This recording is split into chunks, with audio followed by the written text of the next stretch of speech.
Okay. Call the meeting back to order. Please rise for the pledge. I Pledge allegiance to the flag of the United States of America and to the republic for which it stands, one nation, under God, indivisible, with liberty and justice for all. I'd like to welcome everyone here this evening. It's not usual that we have almost a full house, and for those watching on cable, we're going to just jump out of, we're going to take the, I'll turn over to Mr. Giliberto.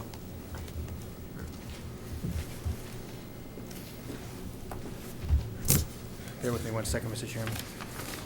Mr. Chairman, are we going to take the discussion on Adopting the provisions adopt the provisions of Mass General Law? Is that what we're going to do first? Yes, but we're Okay, going to then just I- pass it over. So He's you gotta can just I sit absolutely- there and recuse yourself, but Yes. don't vote, that's all. Right, so for the purposes of everybody, I'm recusing myself from discussion on Mass General Law 21 through 23. Yep.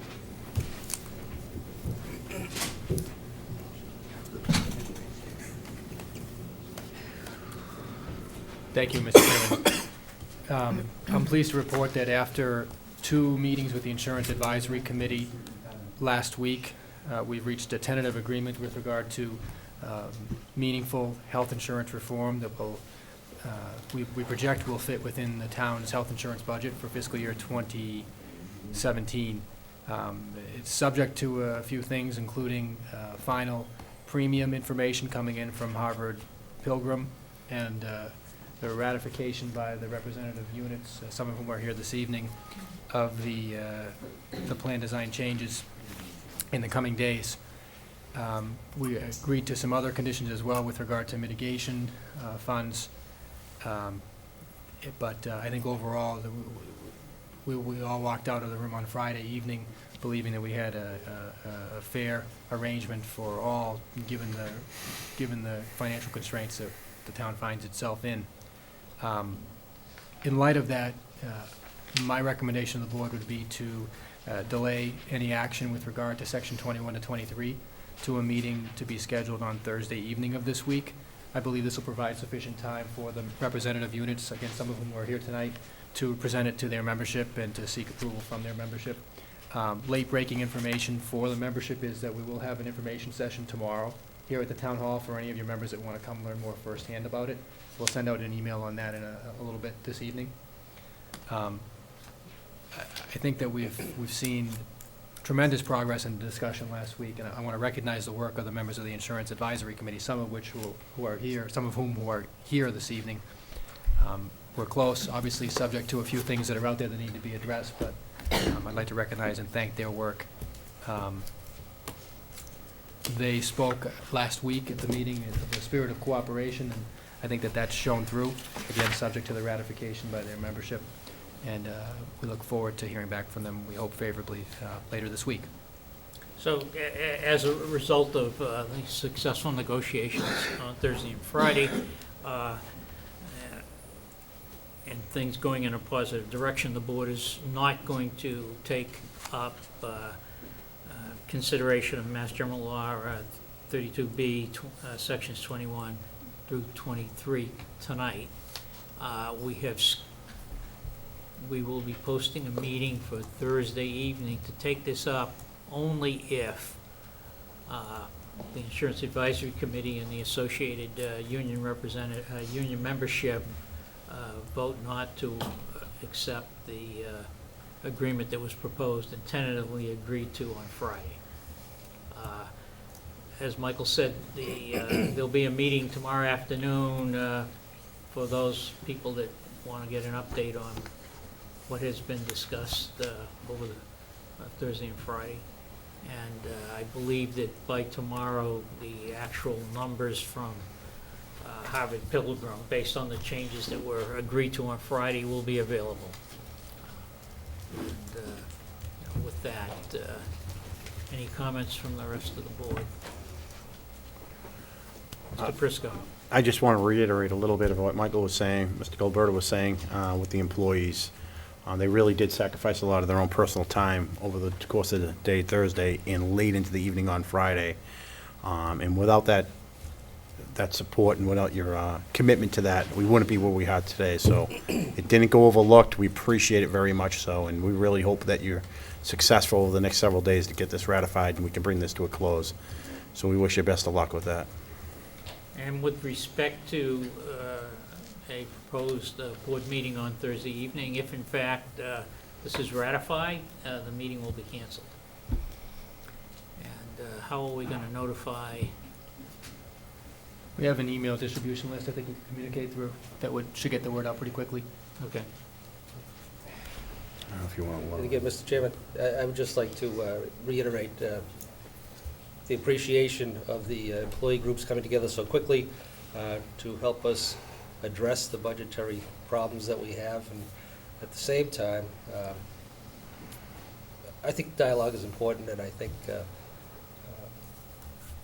I certainly heard from a lot of people like the other members of the board. I mean, my inbox was filled with urging us to not take this action yet until we let the IAC have a chance to run its course, and I think it has run its course, and I think it's done the job that it was designed to do. I appreciated hearing from everybody, and I hope they're very successful in convincing their membership to go along with the agreement. So we look forward to not having to meet on Thursday night. Thank you. Okay, any questions from anyone in the audience regarding this? For those members of our employees that are here tonight, I want to thank you for your efforts to make this thing happen in short order, and we're looking for a favorable response prior to our Thursday meeting so that we can cancel the meeting and not spend another, albeit short, evening here on Thursday. Next item on our agenda. We have we have a joint appointment scheduled for 7:50, but there's no reason why we can't do that now if we have the whole CPC with us or not. You need one more. One more? Okay. At least. We'll wait. Excuse me, Mr. Chair, would you please note that I'm back? I'm back. Welcome back, Jeff. Thank you. Chairman, You wanted to review? is he going to make a statement of some sort up front? Mr. Gilberto? Yes. Thank you, Mr. Chairman. Just a statement I'd like to make to the community with regard to some of the events that have occurred today and have been broadcast in the media today. As has been reported by the police department today, a North Reading Police Department investigation led to 2 arrests, including the arrest of a town employee and the placement of additional DPW employees on administrative leave while a criminal and administrative investigation is conducted. As this is an ongoing investigation, my ability to comment is restricted. I will continue to keep the board and the community updated as circumstances warrant. I would note for the community that this activity is not representative of the overall good work of our many dedicated town employees. Thank you, Mr. Chairman.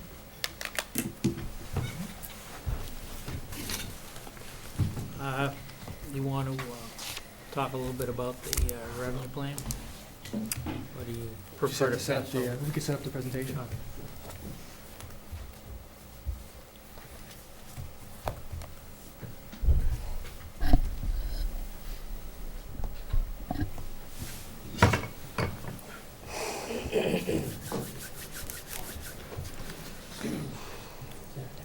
You have to hit the button twice to get it started.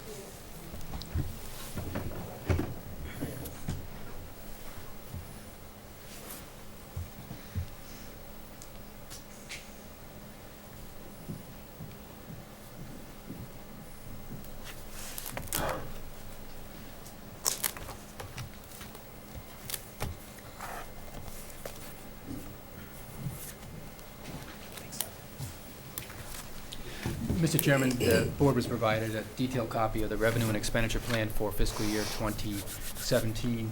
The presentation here is a summary of that plan. Much of the information should be familiar to the members of the IAC who are here because we reviewed this in detail at a meeting last Thursday.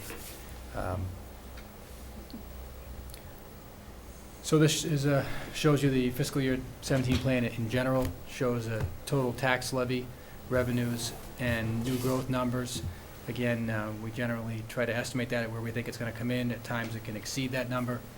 It all depends on the performance of the economy. We have a debt exclusion, the bulk of which is associated with the middle and high school number, which you see identified there.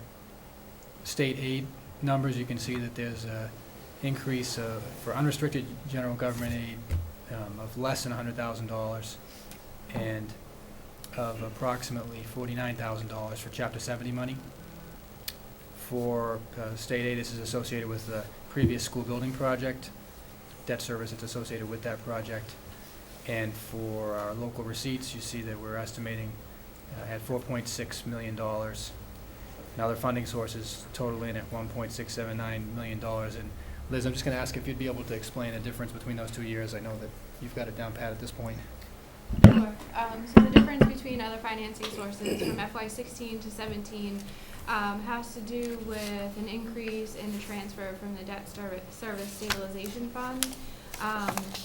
The debt service stabilization fund is used to pay for debt service or capital items, and with the formation of the Capital Improvement Planning Committee, we are relying less on the debt service stabilization to offset the debt service budget. We have a plan in place where each year there's a designated amount that will be transferred out from that. So that is one of the major drivers in the reduction in the other financing sources. Thank you, Liz. So you see when you look at the breakdown in the revenue plan for fiscal year 2017 at this point in time, fixed costs are projected to increase approximately $1.2 million. Available revenue for general government projected to increase approximately $500,000. $570,000. And for school revenues, projected to increase somewhere in the neighborhood of $1.6 million, if I have that number correct, Liz. And I'll just note those are the budget amounts, the comparison of the budget amounts between FY16 and FY17. Okay. Oh, so their budget, I'm sorry, excuse me, Mr. Chairman. Bottom, it says right there, budget. So percentage-wise, it's 3.5 for the town and 6% for the Approximately. school? There, and I'll just note that this is the only place that will reference the school's budget, as they're also discussing their budget this evening with the school committee. Just some notes of the key cost expenditure drivers at this stage of the game. You can see health insurance right now projected. And Liz, that's at that $5.664 million appropriation. No, so this first slide represents what health insurance is with no health insurance plan design change. So this would be at the 12.5% increase over what was budgeted for FY16, not over actual of what we plan to expend. This is over budget. You see there's a projected increase in the regional school assessment. The October town meeting approved little school roof debt service is estimated at just under $87,000. We have received notice of the increase of the assessment for the county retirement system. We're projecting an increase for our property and casualty and insurance. And we've committed, as the board knows, to $250,000 for other post-employment benefits. That's an increase of $125,000 from the $125,000 that was put in fiscal year 2016. And we are budgeting an increase in the reserve for abatements and exemptions based on the fact that this is a revaluation year and that there may be implications in terms of additional abatement applications coming up in fiscal year 2017. So just going through with regard to the status of the budget, without the health insurance reform, we're projecting at this point in time a shortfall of $439,813, and that's the budget requests that are in the big binders compared to the available funds through the revenue plan. The school department's presenting their budget tonight, so I defer to the superintendent of schools in his presentation. Again, it is this evening, right, Liz? Yes. Moving through, you can see from a standpoint of having no change, the percentage increase ends up at 12.5%. When you go through and look at the model plan design change, it ends up being 7.1%. This is based upon Friday night's proposed agreement. So the note with that is we're waiting the confirmation Exactly. with regard to This is the rates from the premiums from Harvard Pilgrim. There is a little bit of room that's in there, which was discussed with the IAC on Monday evening, and we hope to hit it within that number. So this is a slide that kind of walks through what's going on with regard to health insurance. It was more tailored for the IAC, and I think everyone here has seen that already. So, Mr. Chairman, with your permission, I'll go to the next slide, although I'm certainly happy to review this if you'd like. Go ahead. So just the note, in terms of general government operations, with the reforms that are being discussed with the IAC, with which there's a tentative agreement, that shortfall is decreased to $335,524. So clearly a significant amount. There will be additional work to do to reconcile the expenditure requests from the departments with the available revenue. That will need to occur over the coming weeks through the budget process. But the impact of the reform is significant, certainly for our budgets and the ability to preserve services. And that's the end of the presentation. We continue to modify this information in the discussions with the financial planning team, and we'll continue to evaluate where there are ways to address the issues. Certainly health insurance is one of the most significant ones. And we'll continue to keep the board apprised as we go through the budget process.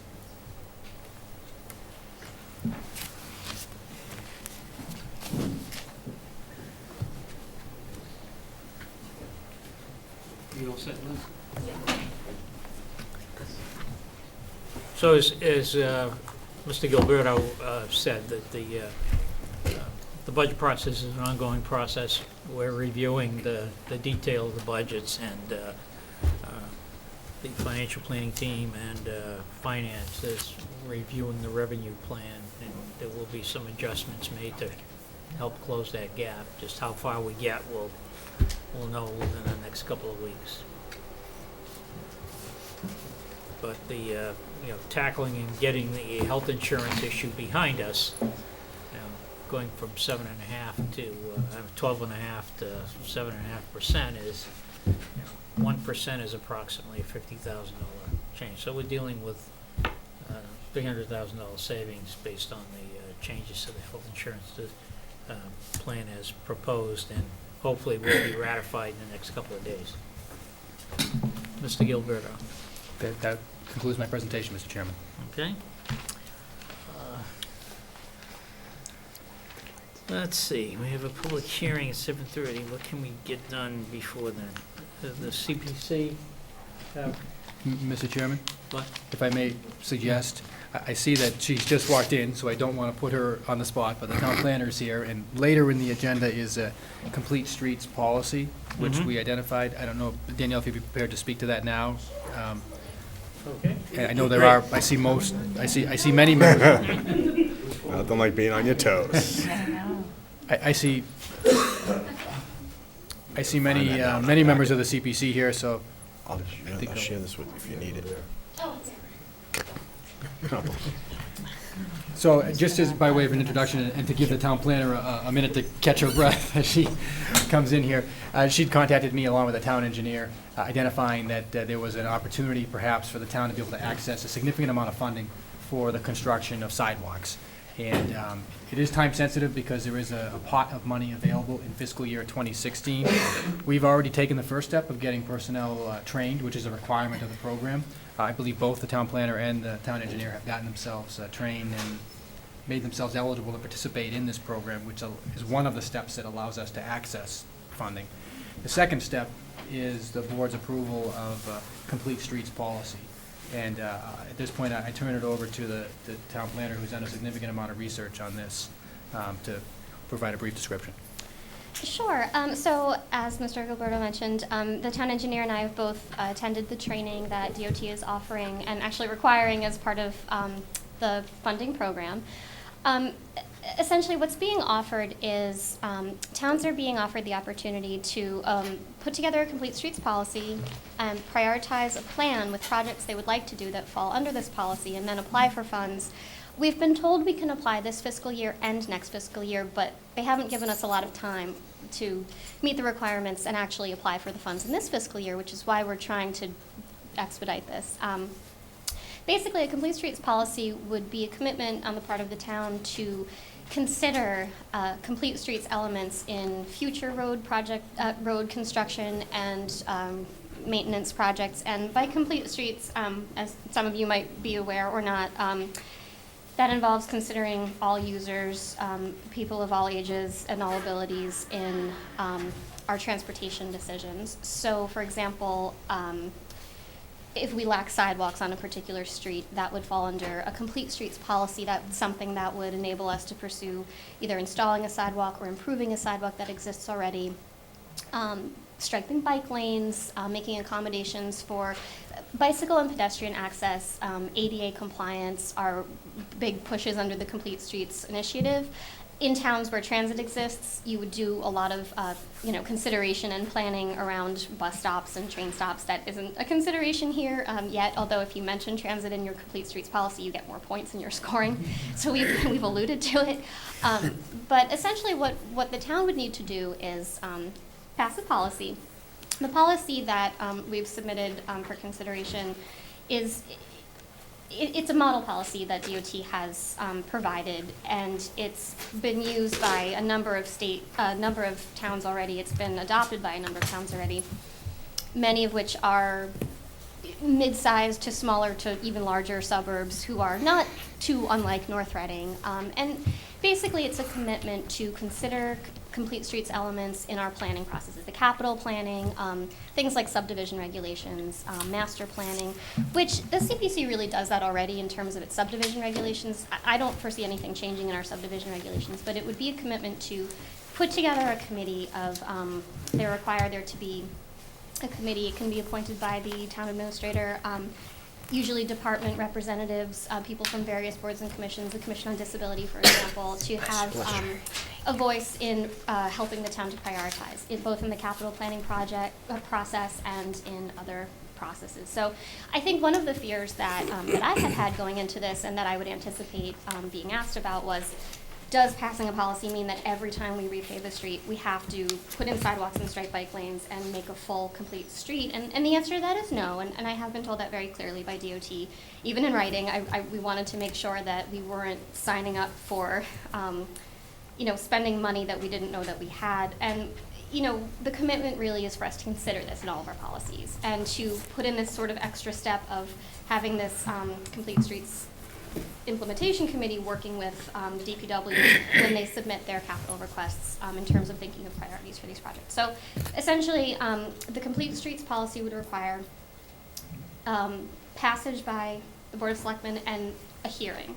So there would need to be an opportunity for people to come and give input publicly, and then would need to vote to pass a policy. So we've drafted this policy based on the model policy. If there are questions or concerns or things over the next, few weeks maybe that the town engineer and I can address, we would welcome any comments, any feedback. We were hoping to pass this soon, if possible, like within the next couple of months, so that we can meet the requirements of requesting funding. Construction would need to be complete within the fiscal year that you ask for the funds. So DPW does have Haverhill Street, the segment between North Street and Foley already planned, basically shovel ready. This would be one project that would really be ready to go. We would look to maybe doing Central Street next year because we would need more time for finishing permitting requirements and construction. But there's actually a priority list that has been worked on already over the last few years between the CPC, the Sidewalk Committee, and the DPW. We have it's 10 or 12 top priority sidewalk projects, plus there was a bike feasibility study that was done a few years ago. There are 4 segments of bike path in there. So free money, it's basically a way for the town to use some capital funds that we just wouldn't otherwise have for projects we wouldn't otherwise do. So, one, has the CBC itself adopted this? Not yet. Not yet. So because of the kind of quick nature of how how little time we realize we have, the CPC is going to be having this as a discussion on its agenda tomorrow. I have spoken with Mr. Hayden, prior to meeting to make sure that he knew that something we're thinking about. They've received the same materials over the weekend that you received. But I think, in terms of priority for sidewalks, that has been a big priority for the CPC. So if I understand you right, what you're saying is, in the process of adopting the policy, going forward with new streets, et cetera, we agree that we're gonna require certain things to happen. And then we can propose a plan associated with existing streets related to sidewalks, bus stops, bike lanes, et cetera. And in the process of proposing these to the state, we can actually ask for funds to supplement the town's commitment. So is it 50/50 or is it 100%? It's 100%. 100%. It's limited to $400,000 in capital per fiscal year, and $50,000 in technical assistance and planning per fiscal year. Now, there's no guarantee that those funds will be around for, there's a pool of money available from the state, and it's not 450,000 times 2 times 351. Like, there isn't that much money, but we know that some towns are not going to be adopting complete streets policies. There are some that don't have the resources to do a prioritization plan, which we basically already, we're most of the way through. There are some towns that just aren't interested for one reason or another, and there are some who won't have the time to put plans in place, designs in place to do it. It's, it doesn't cover the design costs, so that would be something that, for Haverhill Street, we have the design already. For something, for other projects that we don't have a design for, we'd either have to use Chapter 90 or other municipal funds to do that. But then the construction funds are just Now, I have great. one more question, and Michael has a question, and probably other board members. With respect to the planning for this, right, do we, this public hearing, what is the purpose of that? What does the public hearing do? The public, Why do we have a requirement for that? it's something that DOT is requiring before a town can pass their policy. A town is free to pass a policy if it wants to, but if we want to be eligible for funding, we have to pass a policy that's approved by them, and part of that approval process means that you have a Requires a public. public.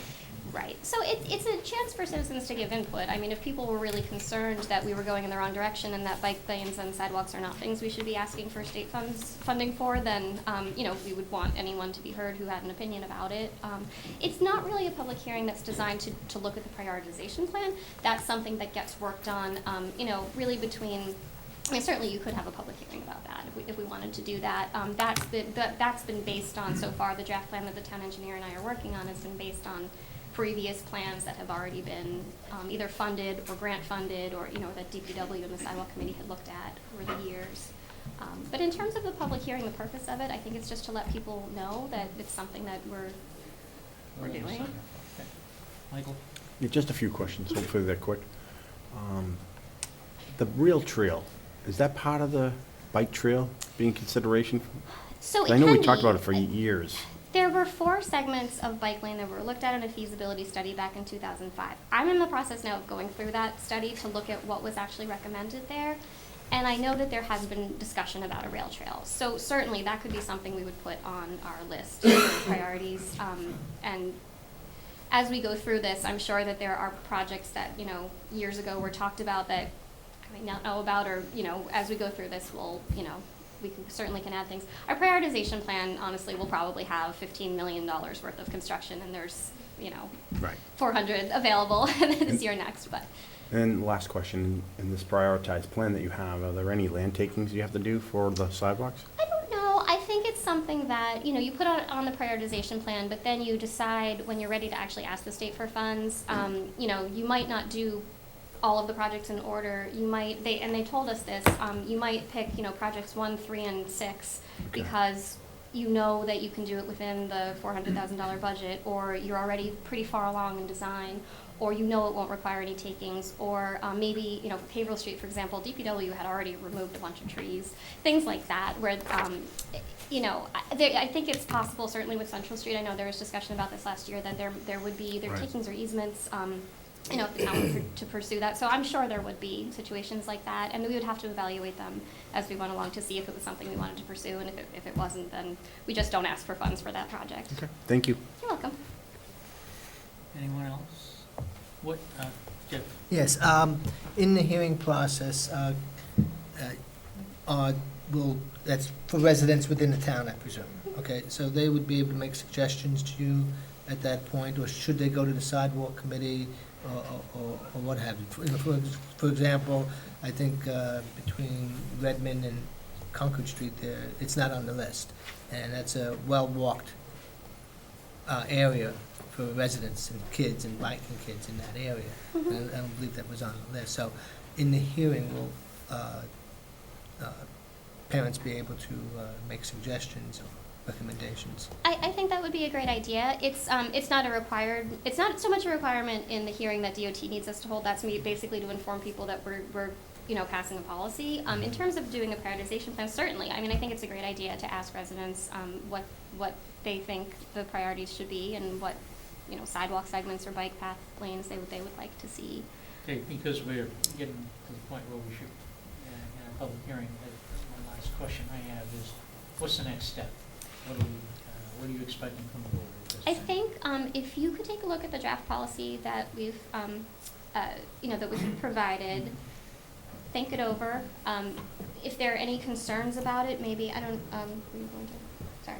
Just in terms of the Oh, yeah. procedure, I think There's a timeline. that there's a timeline associated with it. What we were looking to do is to have a first reading, and then have a hearing that we would try to schedule at the meeting of March 28th, where the public would come and comment with regard to it, so that we'd have a period up in advance of that where comments could be filed with the town planner as well. We would bring those comments to the selectmen for potential incorporation. If we have it in a final form that evening, then we'd ask for ratification, the approval of the policy in the form of the final reading. If it's not, then we'll come back later on and ask the board to approve it.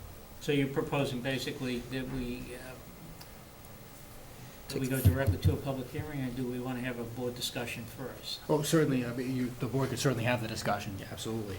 I mean, from a And then policy standpoint, schedule if the the board, hearing if the for, board doesn't want to proceed Yeah. beyond a first reading, you know, Right. certainly then we wouldn't have a hearing. But yeah, tonight, I think it's imperative that we move forward at least with approving the first reading of it, and then we're going to have ample opportunity to okay. get into it. So with that, Mr. Chairman, I move to approve the first reading of the Complete Streets Policy. Second.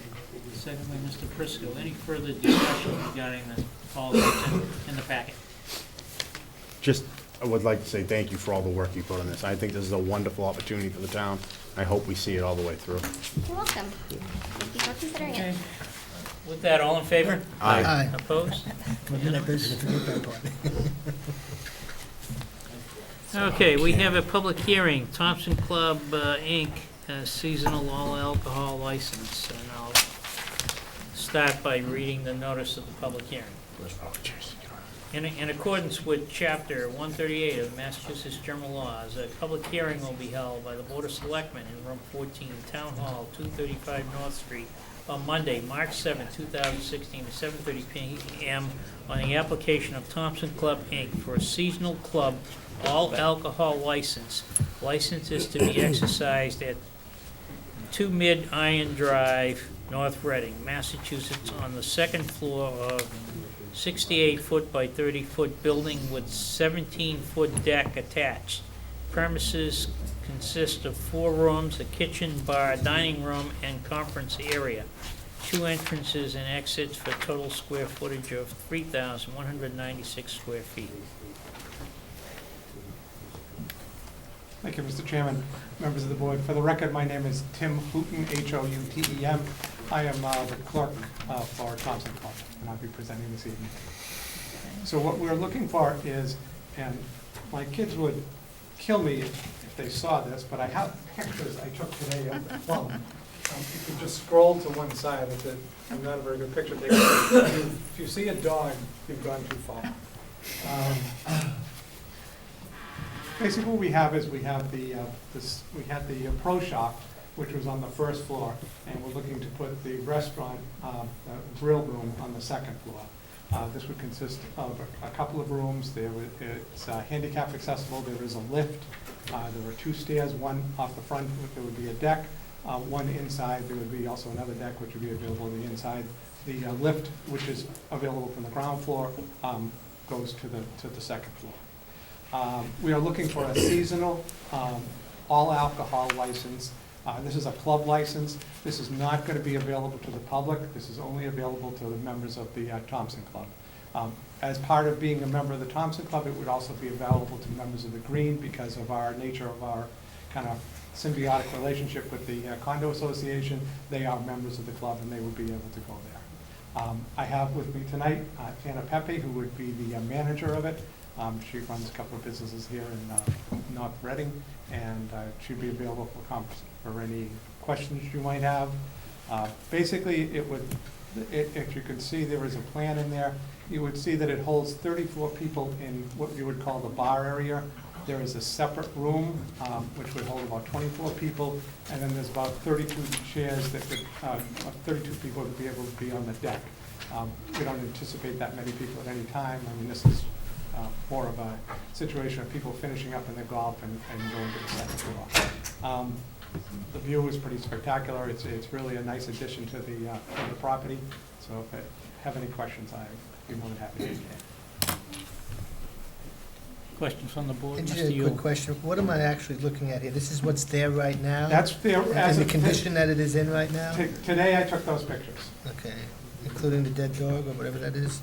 So That bone thing? what you have there is there's a picture of facing into the property, Right, facing out towards the deck, okay. facing towards the bar area, a Gotcha. close-up of the bar area, a picture of the kitchen area, and a picture of the golf course from the deck.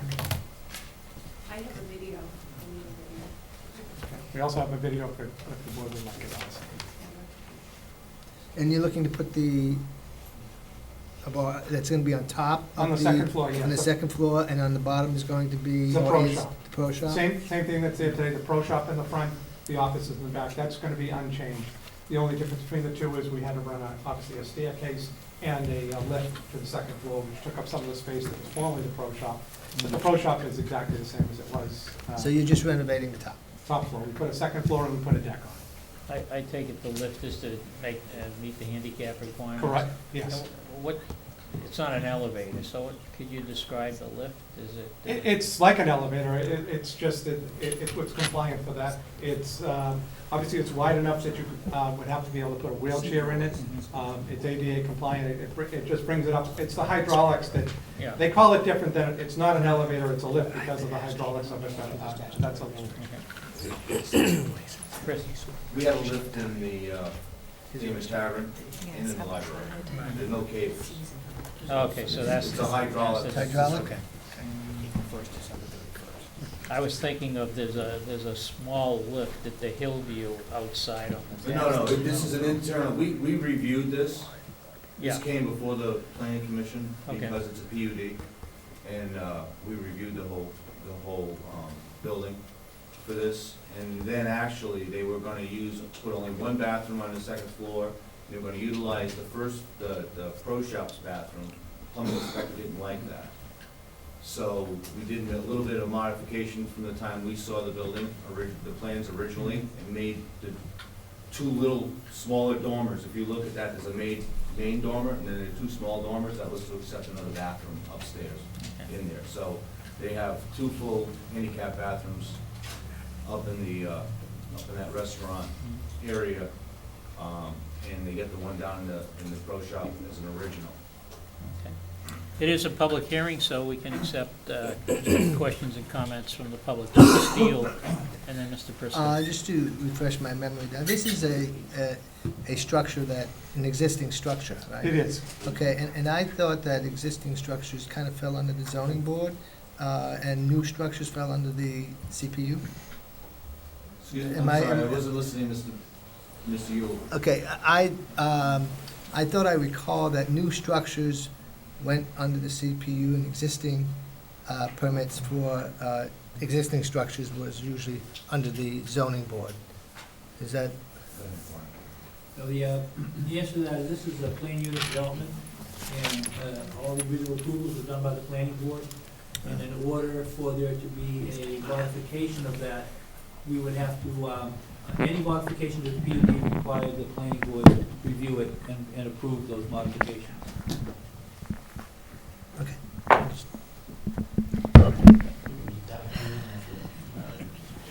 Thank you. I just wanted to take Okay, that. Mr. Prisco. So just to make sure I understand the full application, so Thompson Country Club's gonna retain the liquor license, and then Mrs. Pepe's going to be the manager? Is that how it's That's structured? correct. Okay, It's not going to retain, we're applying for a new one. well, Yeah. right, Part that's how it two, was we're- before. Part two will be asking you if there's a second part to this. The only thing that I've seen different from past years is that you're gonna have a different manager, essentially. That's correct. Okay, so make sure I'm reading the right stuff. Thank you.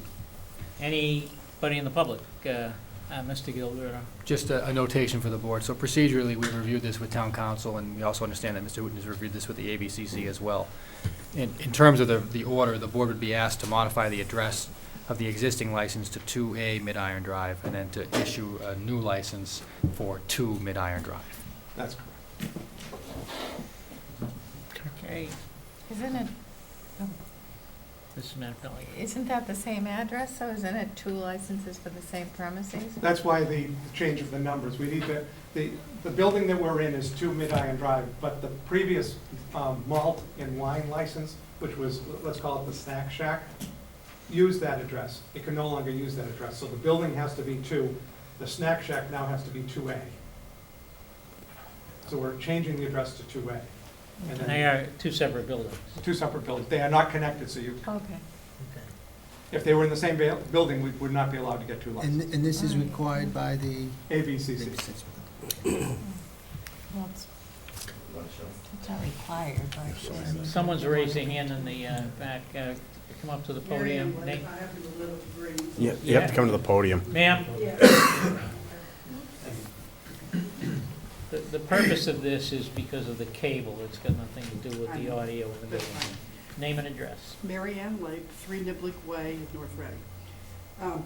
I'm interested, I'm not sure it pertains to this hearing, but on the hours that alcohol may be served, and the deck is a huge difference with public noise. And so I'm hoping that it's not open late at night. That would be one thing. And yes, I guess that's mostly it. Thank you. The purpose of this is to serve the golfers. It's not to have entertainment at night. The hours would be approximately 11 o'clock in the morning till, I would say, 9 o'clock, because I think there's certain summer hours that golfers would be out there till 8:30 and then come in at that point, but those would be the hours. We're not looking to have this isn't a nightclub. This isn't a venue for people to go at night. This is a venue for, you play golf, you can grab a sandwich, you don't have to leave. You can have a drink if you want, you don't have to leave. As far as the noise, it should be noted that there really isn't any difference. The current Snack Shack has a patio, which is outdoors. So all you're taking is the people on the patio, and it'd be less noise because you take half of them and put them indoors, and the rest of the people would be on the deck. So the noise factor, I think, would probably be almost exactly the same that's existing currently, because in fact, it's going to be less because you're putting some people indoors. Is there a history of complaints about noise there? None that I know of. It was just, Mr. O'Leary. all they had there was beer and wine out of a chest, pretty much, right? It's not what's being proposed at all. I mean, the capacity for people to even be in there and purchase a beer or a glass of wine previously in the Snack Shack was, what, handful? How many people really could hang around? They weren't hanging around very long anyway. But People don't, but the only difference here is they won't hang around long either, because they're going to get some food and leave. It's probably better in far as, if you're looking at the degree of people, is now there's food as well as alcohol. Not that there wasn't food, there was sausages and hot dogs there before, but it was. Mr. Yule? Yes. What do you do now? I mean, is it the snack shack that you use currently, or is that hasn't been used for a while? No, the snack shack is what we use currently. So you're just moving from the snack shack to upstairs, is what you said earlier, so. Well, we're gonna move the food section, there would still be the snack shack there, it's kind of a turn station. Some people like sitting outside if they wanted to, if they just came in. Some people don't wanna go in the restaurant. We would be operating both. Now, then I'm confused. You're opening up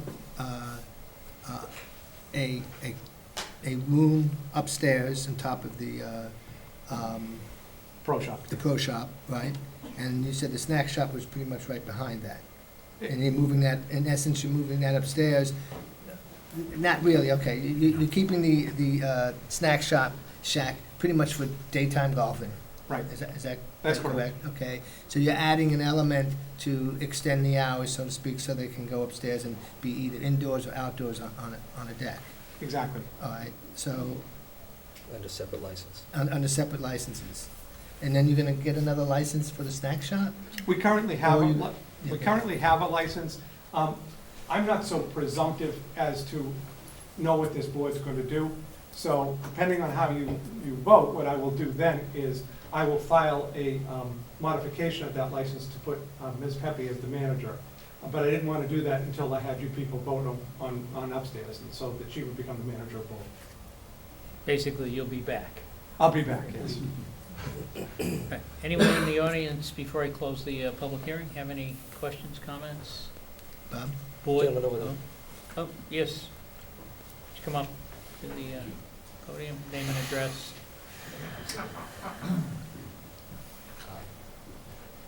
Name is Jeffrey Stoltz. I live at 2 Gillis Drive in North Reading. And two questions, I guess, came to mind. First of all, we had the question about the hours. And one of the concerns that I have, and I don't understand the legality of this, I personally don't have any issue if indeed it is going to close at 9 o'clock, but I'm also curious what guarantees we have that 9 o'clock will be the shut-off, and that at some point somebody later will come along and say, oh, we'd like to have it open till 10, 11. I know that you're saying it's not the intent, but I'm just curious. Unfortunately, we've seen a lot of creep, and I want to be sure that there is some sort of, if it's possible to do so, I'd like to see some sort of stipulation as to what the hours are confined to, because we certainly don't. I agree with the very lovely lady in the back that I don't want to see it extend. The other question that I had, once again, in terms of the legality and stipulation, we are talking about this being a private restaurant. I'm curious what the extent of I don't know that you talked about what the menu is. Is this, light casual, or are we talking about filet mignon? That I don't know, which goes into, again, what hours it's going to be, because again, if somebody finishes at 9 o'clock, or comes off the golf course on a early July, and they're finishing their round, as I have done on occasion on other courses, if they're then sitting down to a major dinner, that could become a problem. But the other question I had is what confidence do we have that this is going to remain a private club as opposed to becoming a public? We've already seen in my neighborhood the Thompson Country Club become a public restaurant, and I am concerned as a resident of the area that this could also go that way. So I'm concerned about the hours. I'm also concerned about what stipulations are there, what guarantees are there to us that this is not going to move from being a private, club-only, greens-only event to something that's going to draw people from the larger community. Thank you very much. Let me address both questions. First of all, obviously, we have a liquor license with a particular point. If it's a 9 o'clock, it's a 9 o'clock. We serve at 9:05. Clearly, you could pull the license at any point. I mean, that's not the intent. The intent is to serve the people that are there. So the license that are set by this board, the times, those are the times that are going to be open. As far as the menu is going to be, it's a grill room. It's a pub type food. This is not going to be. I think the food will be spectacular as far as quality, but we're not serving. You have directly across the street 2 restaurants. The steakhouse, the fancy steakhouse, and then you have the pub down below. Obviously, if people are looking for a restaurant, we're not looking to compete across the street. As far as going public, we can't. As a nonprofit, if you know or don't know, if we were to cease operation, we could not just cease operation of the clubhouse, we would have to cease operation of the whole golf course. Under the law of the Commonwealth of Massachusetts, we would have to sell to another nonprofit. We could never sell this restaurant, it could never go public. Across the street was a separate parcel of land. This parcel is part of the 99-year lease that's owned by the Greens. So it could never, we just wouldn't have the ability to do that. And we would have to cease operations of the golf course, which is, basically what we've been trying to do over the past few years is to increase the value of the property, increase the value of being a member of Thompson Club, and we feel this adds to it, which will keep us going for some time to come. Thank you. Any other questions from our guests or the board? Yes, sir. He doesn't have an entertainment license, so there shouldn't be any. Name and address, please. Tom Flanagan from number 5 Spoon Way in North Reading. I live at the Greens. I'm also the chairman of the Board of Trustees. A lot of very good concerns from everybody, and I can assure you that we've addressed most of those concerns. We don't want to have a nightclub. It's not our intent. Our intent is to have something for the golfers to come to relax after golf and have a couple drinks and sandwich, and if it rains out, they can come inside, have a nice setup. So we I don't want to say we made them jump through hoops, but we're very strict on what our residents want there, and they have our support, and we feel that they're going to be a good partner for the property. Any questions as far as the Greens? Ms. Manapelli? So I know it's a club license, and your seasonal license is, according to this application, from April 1st to December 31st? So you're asking me, he's the Greens, he's not. Oh, I'm We're sorry, the excuse landlord. me. We're the Okay, owner of the I'm sorry. property. I'm asking Okay. you, Mr. Hooten, I'm sorry. So it'd be, sorry about that. No problem. So April 1st to December 31st, is that when? No, the license goes from April 1st to October 31st. Yeah, so we would want to modify this, I think, on the, modify Does this? it say December 31st? Yeah, so should, We should read it. I would suggest. Yeah, Mr. because and then we have her the read other what's thing Well, is. we're proposed. going to finish the Can I public ask hearing and just a then. question? Yeah. Okay. So can do it then. the other thing is on the license, it's different hours than you said. It's 8 in the morning till 1 a.m. So we wouldn't want to have that either. The problem is what they've done is we formerly had the license across the street, Or I don't know if we which would want that. which was a restaurant, and so I think they mimicked those hours, which is Yeah. not. I mean, we obviously, there's no intent to be Okay. open at any other time. So just for the, just if I could, just for my own edification, so it's a club license, which is totally different than the restaurant or the retail. Correct. So you're looking for 11 a.m. to 9 p.m. hours? Yes. And then you're looking for April to October hours when Yes. your club members would be golfing there? Yes, if there's no golfing, there's no, Okay. there's no serving of alcohol. Just to let you know, Ms. Pepe will be going for a common victual license. A couple of months where we're not serving alcohol, she might have, if you're a member, you might be able to have your kid's birthday party there and she would That's serve what- food. Yeah, that's, She it's so can't- functions. She can't serve you a drink. Okay. Again, you would have to be a member, but if you had a bar mitzvah or anything like that and you wanted to have it at the club and it was small enough, we wanted, but those are licenses she's gonna apply after we have it, assuming there's a positive feedback on this, she will apply for the common victual or all the other licenses with that information. Michael? I suggest we close the hearing and then maybe have a discussion as a board. Yeah, well, that's what I wanted to get to. All right, at this point, I'm going to close the public hearing. Because we can discuss And, it. What if we have more questions? Yeah, he's gonna answer our question. Okay. Okay, so, questions from the board? Mr. O'Leary, start with you. Okay, just a few questions. Questions, comments, and again, one of the issues you just touched upon is in the license agreement, section 30B, the caterer licensee has the right to social event bookings off-season. So I'm just wondering, really, what is the intent? What are you, So the licensee's gonna have an opportunity off-season to, under the license agreement that's already been signed, Yes, to operate. You're yes, saying operating without a liquor license? without a liquor license. Without a liquor license. Without that, much the same as we could not serve a drink at 9:05 if you tell me the hours at 10 o'clock.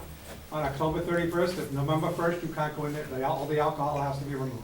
And is that the understanding of the licensee? Yes. Is she- so- Just so you know, this is new to us.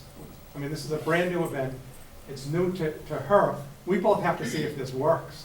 I mean, we are not, normally what, I don't want to bore you with the details of the golf community, but normally what happens here is we charge our members, you charge your members $200 a month, or $100 a month at the restaurant, whether they use it or not. And you kind of make money. We're not doing that. This is just strictly, let's see if this works. People at the golf course have asked us. We're hoping the people at the greens frequent it. And then again, they have two very nice restaurants across the street. There's a lot of restaurants in North Reading, so this is kind of, we're gonna see how this works out this year. And, maybe we'll be back to less hours, more hours. Okay. I don't mean during the day, but I mean throughout the year. Yeah. Because without the golfers, it's very unlikely that you're gonna be making any money. You can't be open and have two people come in. Okay, and again, on the application, you're looking for an occupancy of 90. And Yes. again, I was looking at your floor plan, and it appears to be far less than that. As I said, that's including the deck. If you look on the inside, Right, yeah. there's a 34 by the bar, 24 in the room, and there's 32 on the deck. So we're looking for an occupancy for the deck also. So you put that on.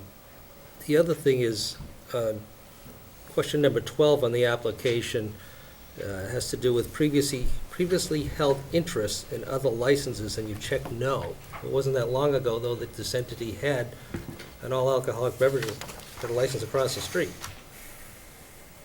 Which they No. don't own anymore. No, I know they don't own it, but as far as the application, this is do you have any interest, first of all, in any existing licenses? And the answer is no. Right. Did you have any in the previous ones? And they said no, and the answer is actually yes. Is that for us or for the manager? Let me just I take a believe look. it's for you, for the applicant. But anyway, that being said, which brings me to my other point. When the Thompson Club made a conscious decision to get out of this business and put the other property up for sale, someone purchased it and made a substantial investment based on proximity, I would assume, to the golf course, because there's some sort of inherent expectation in relation to some business coming off the golf course, as it had always been. How is this not going to be adversely impacting the person who bailed the Thompson Club out, purchased the property, and made major investments in it? How is that not going to directly compete? If I could address your questions in a row. If you look at number 12, 12 does not ask if the Thompson Club has had a previous license, has an interest. It asks if the Board of Directors has an interest, and the Board of Directors have never had an interest. We don't have an interest in this license. It's a financial interest. As a nonprofit, I don't hold any stock. I don't get paid. I have no financial interest, even in the current license. So, do we have any financial interest? The answer has to be no, because we're a nonprofit. If this were across the street and it was a regular corporation, I would have a financial interest because I would make money if they make money. If this grill room makes $100, I don't get any money. If it makes no dollars, I don't get any money. I have no financial interest. As far as across the street was a large enterprise. It was not just grab a sandwich. It was functions, a large room, a lot of employees, upstairs, downstairs restaurant, and a function room. It was the pool area and food service area. That was a small enterprise by itself. We were a golf course. It turns out we're pretty good at running a golf course. Turns out running a large function facility, and that's not what we're running here. We don't want to get back in the function business. We don't want to get back in the dinners at night. We're looking for a place that's just a little more comfortable to serve sandwiches. So it's completely different from across the street. Why did we get out of there? Well, first of all, you have to pay, there's a lot of money that's expended over there. I think the running of the pool alone was something like $400,000 a year, which we saved by getting rid of that property. The running of the restaurant was more, it was just, it was an astronomical undertaking, which was actually dragging down. The golf course itself was making money, and we were losing money across the street. So that's why, that was a decision of the board that we need to get back in the golf business. So why are we doing this here is because what we've found is that in order to attract members, I want to bring you to my golf course, and afterwards, I might want to buy you a sandwich or buy you a drink. One of the main, and I don't know how long, and I haven't been here, but one of the main problems we had with across the street is that once people got in their car, they were gone. They didn't drive across the street. So you've got to get them before they get to their car. They're not going to stop for a sandwich and get in the car. If they're going to get in the car, they're going to go to Haley's, they're going to go to Kitty's, they're going to go to someplace else. Because once they're in the car, they want to be closer to home.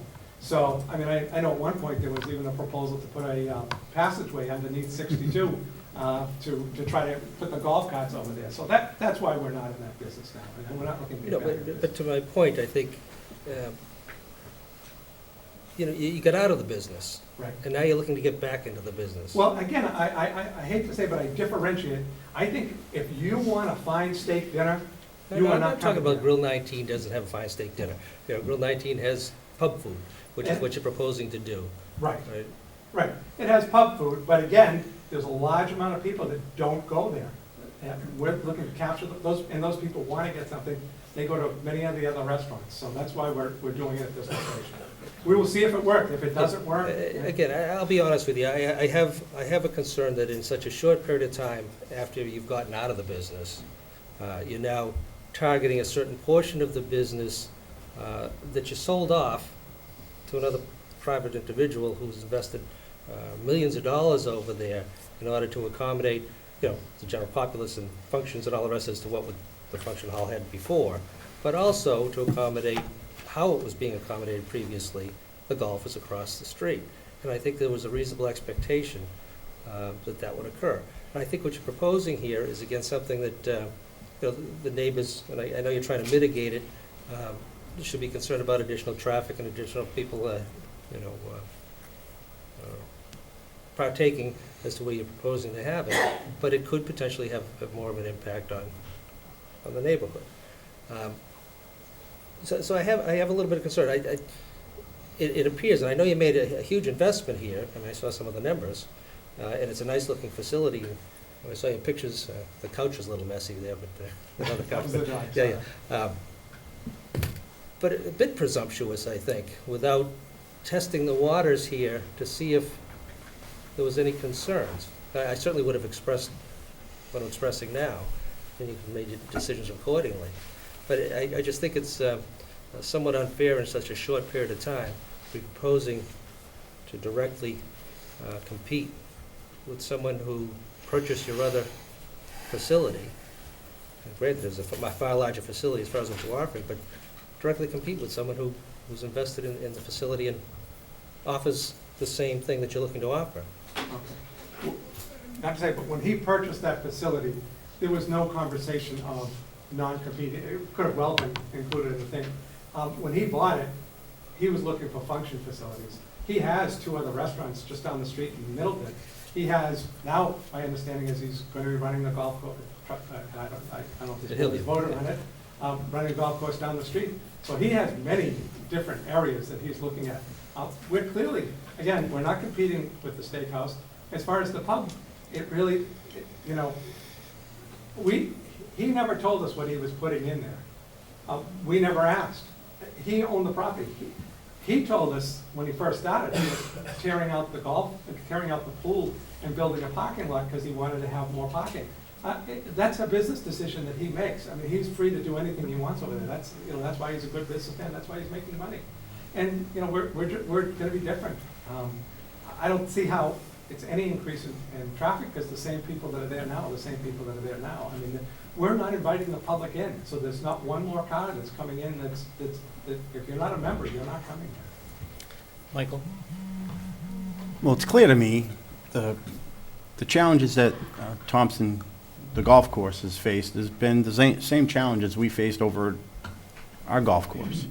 You know, we were without a pub, and it had a significant impact on us. So, at least I'm going to speak for myself. I can understand why you're making this move, and I actually have a little note here that, you know, if Mr. Yeber was so concerned, he should have put in a non-compete, which I was completely shocked that he didn't. But let's keep in mind why the Thompson Club made the move they did. They sold the other property because they were losing money. They could not afford to run that golf course and be successful. It was an anchor. And I think as a community, we want the Thompson Country Club to be successful. We don't want it to turn into a pasture or something to go away, or turn it into, force it into something to become a public golf course to survive. I think this is actually a really good move on your behalf, and I cannot fully understand why you're doing it, and I fully support it. But getting to the hours thing does have me concerned, and I think we have to rethink this from the standpoint of the neighbors. You have a sizable patio outside with the snack shack, and I really think that there should be definitely a cutoff for anything outside, decks, patios, anything around the snack shack, no later than last beer served or whatever it is served, but before 9:00 p.m. And then I think, you know, you're going to have an indoor dining area where people can have dinner and so on. And I think we should look at having a special hours for that, maybe ending at 11. Because we want you to be successful, but I don't think anything more than that I would be in support of. In Again, this license. I don't know where the 1 o'clock came from. I never. It's a standard, it's It's standard. standard, We use it in yes. all our licenses. Okay, because I'm not looking for But in this particular case, I'm not this looking- case, I think, No, we're not looking for that. but I understand what you're trying to do. I do, and I think you have to do it to survive. And it's something we're doing here locally on our own course that we own. We're reopening our pub. We need to survive. This is the only way we can survive, because the golfers, when they finish, want to have a drink. When they get in their cars, they're gone. So, Mrs. Manapelli and then Mr. Yeo. Just really fast, I don't even know if you could do a non-compete, a restaurant to a private club. So this isn't going to be open to the public, but I'm asking you again. You have two separate club licenses at the same place. That's the part I don't understand. Yes. How is that, why is that? Are you serving snacks and, Because if it's the location, again. it's the same club, though? No, but here's the thing, just to let you know.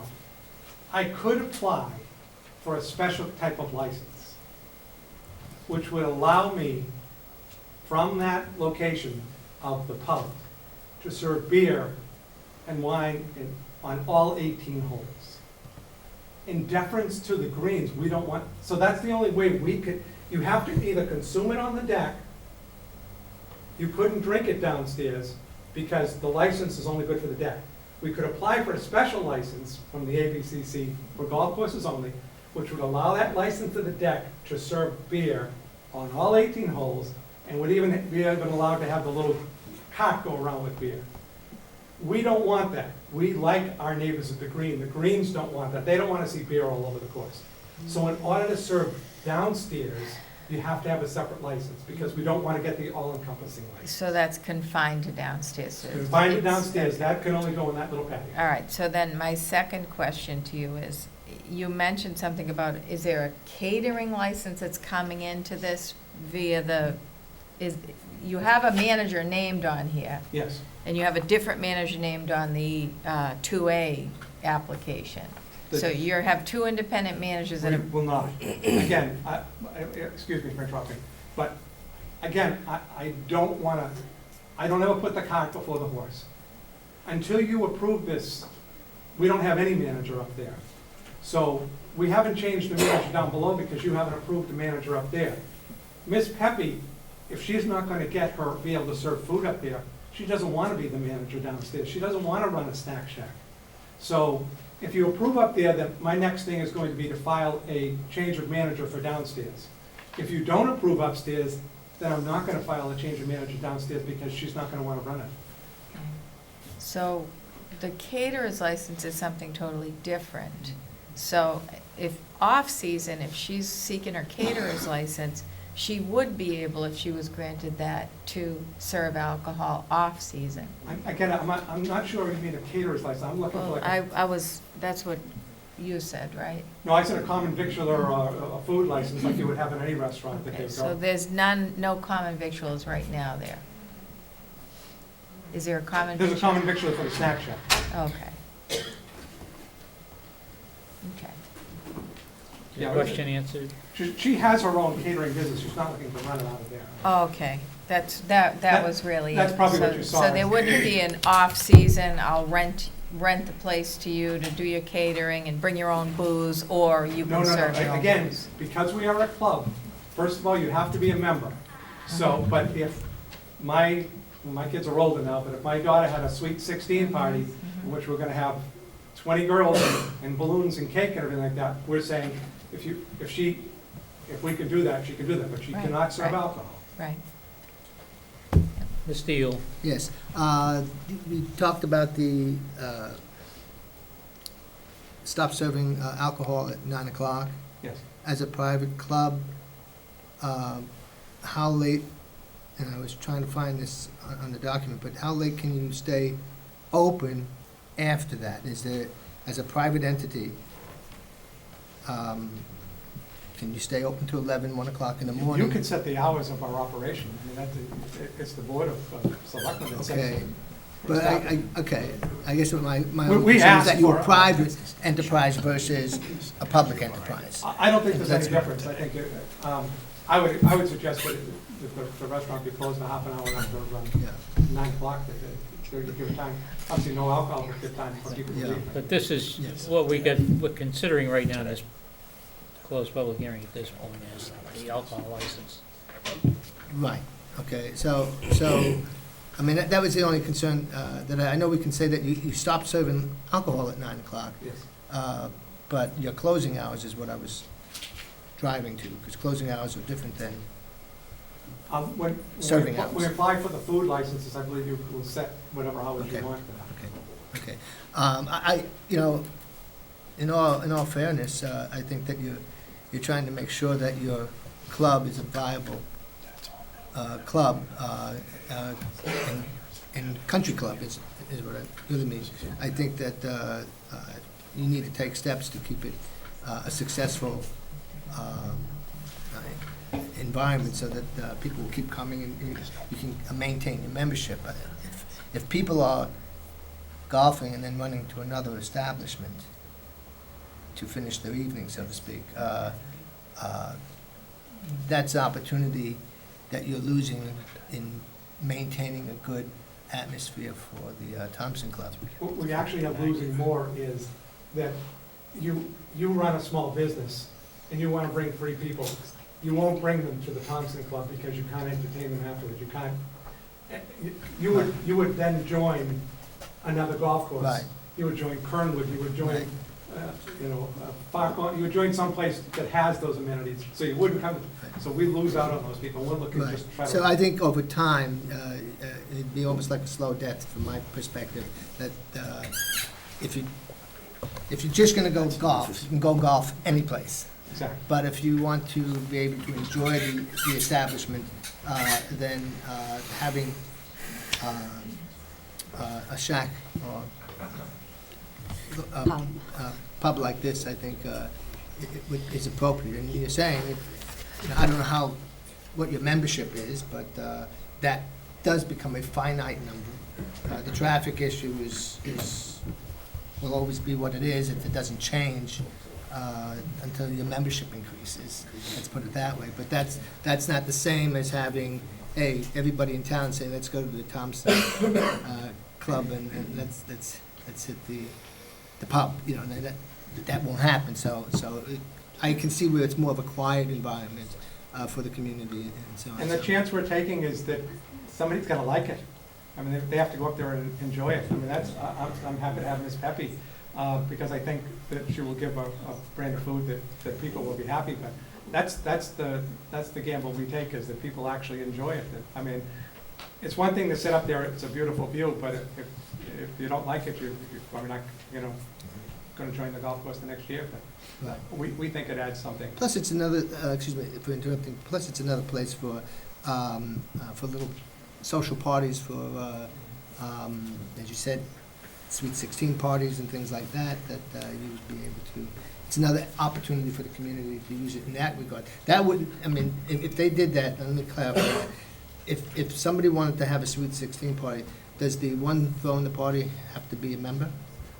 Parent, or, yeah, Okay. someone has to be a member. So It even has to then be it's not- sponsored by a member. So, okay. Much as the same, way back when, and that's the other problem, again, going to Mr. O'Leary's problem, that's the other problem with across the street is, we weren't allowed to have the general public over there. So that, you know, that Sweet 16 party, you know, they don't, in a big venue like that, you know, that's a lot of people you're gonna put in there. And this is a very, you know, I don't know. So I don't see you it's- competing with. Oh, I don't think we're Yeah, competing. okay. So if I may, you know, we've got quite an agenda this evening, and we've had quite a discussion here. With respect to a couple comments that were made, one is that, you know, as we well know, Steve, at the Hillview, trying to keep golfers there, having an active pub, and when it went away, you know, the golfers get in their cars and they go down the street somewhere else. From a competitive point of view, I don't know if you've gone by Mr. Yebba's property there in the restaurants, but the parking lot is full every evening. My wife and I tried to make a reservation, and we couldn't even do that. It was booked until some crazy hours, so, and this is a private club. I'm not very concerned about competition there. I think we're dealing with two separate kinds of individuals, people that go to the If I might say just one more thing. Mr. Yeber owns our driving range. He knows about this restaurant. He's renting us the driving range. He could tell us to go jump in a lake if he was really upset about us having, applying for this pub. But he's more than willing to rent us our driving range back because he's a businessman. He just, I don't think he thinks it's that big a deal. So unless we have something that we haven't discussed associated with this, I'd like to move on, and Mr. Prisco. I think we need to discuss the hours of operation, and Yes. I think that's really the last thing we have to finalize, and I think we make a vote and go. Well, I see that, you know, I think I hear that 9 o'clock is an acceptable cutoff for them, so we make that, just make that adjustment in the. Well, that's, I mean, okay, I mean, we've done this before with the tavern, and we came back and had to readjust it. I mean, you're gonna have an indoor operations, you're gonna have outdoor operations. If you think your indoor operations can handle at 9 o'clock, then I'm fine with it. That's up to you. I'm trying to give you an opportunity to keep open till 11 in the indoors, because I think you're gonna have a lot of people indoors where it's quiet, the doors are shut. But I think outdoor operations should suspend at 9 o'clock in respect to the neighbors. What about the board usually talks about last call too, and Yep. glasses off the table at X time too. So you'd want to, right, define that too. That is 11 on the inside and 9 o'clock on the deck is very acceptable. All decks and all patios. No, nobody outside. That's what I'm proposing. I'm, Okay, you know, no. it's up to the board. Yeah, that's very reasonable. Someone want to make a motion? Okay, so,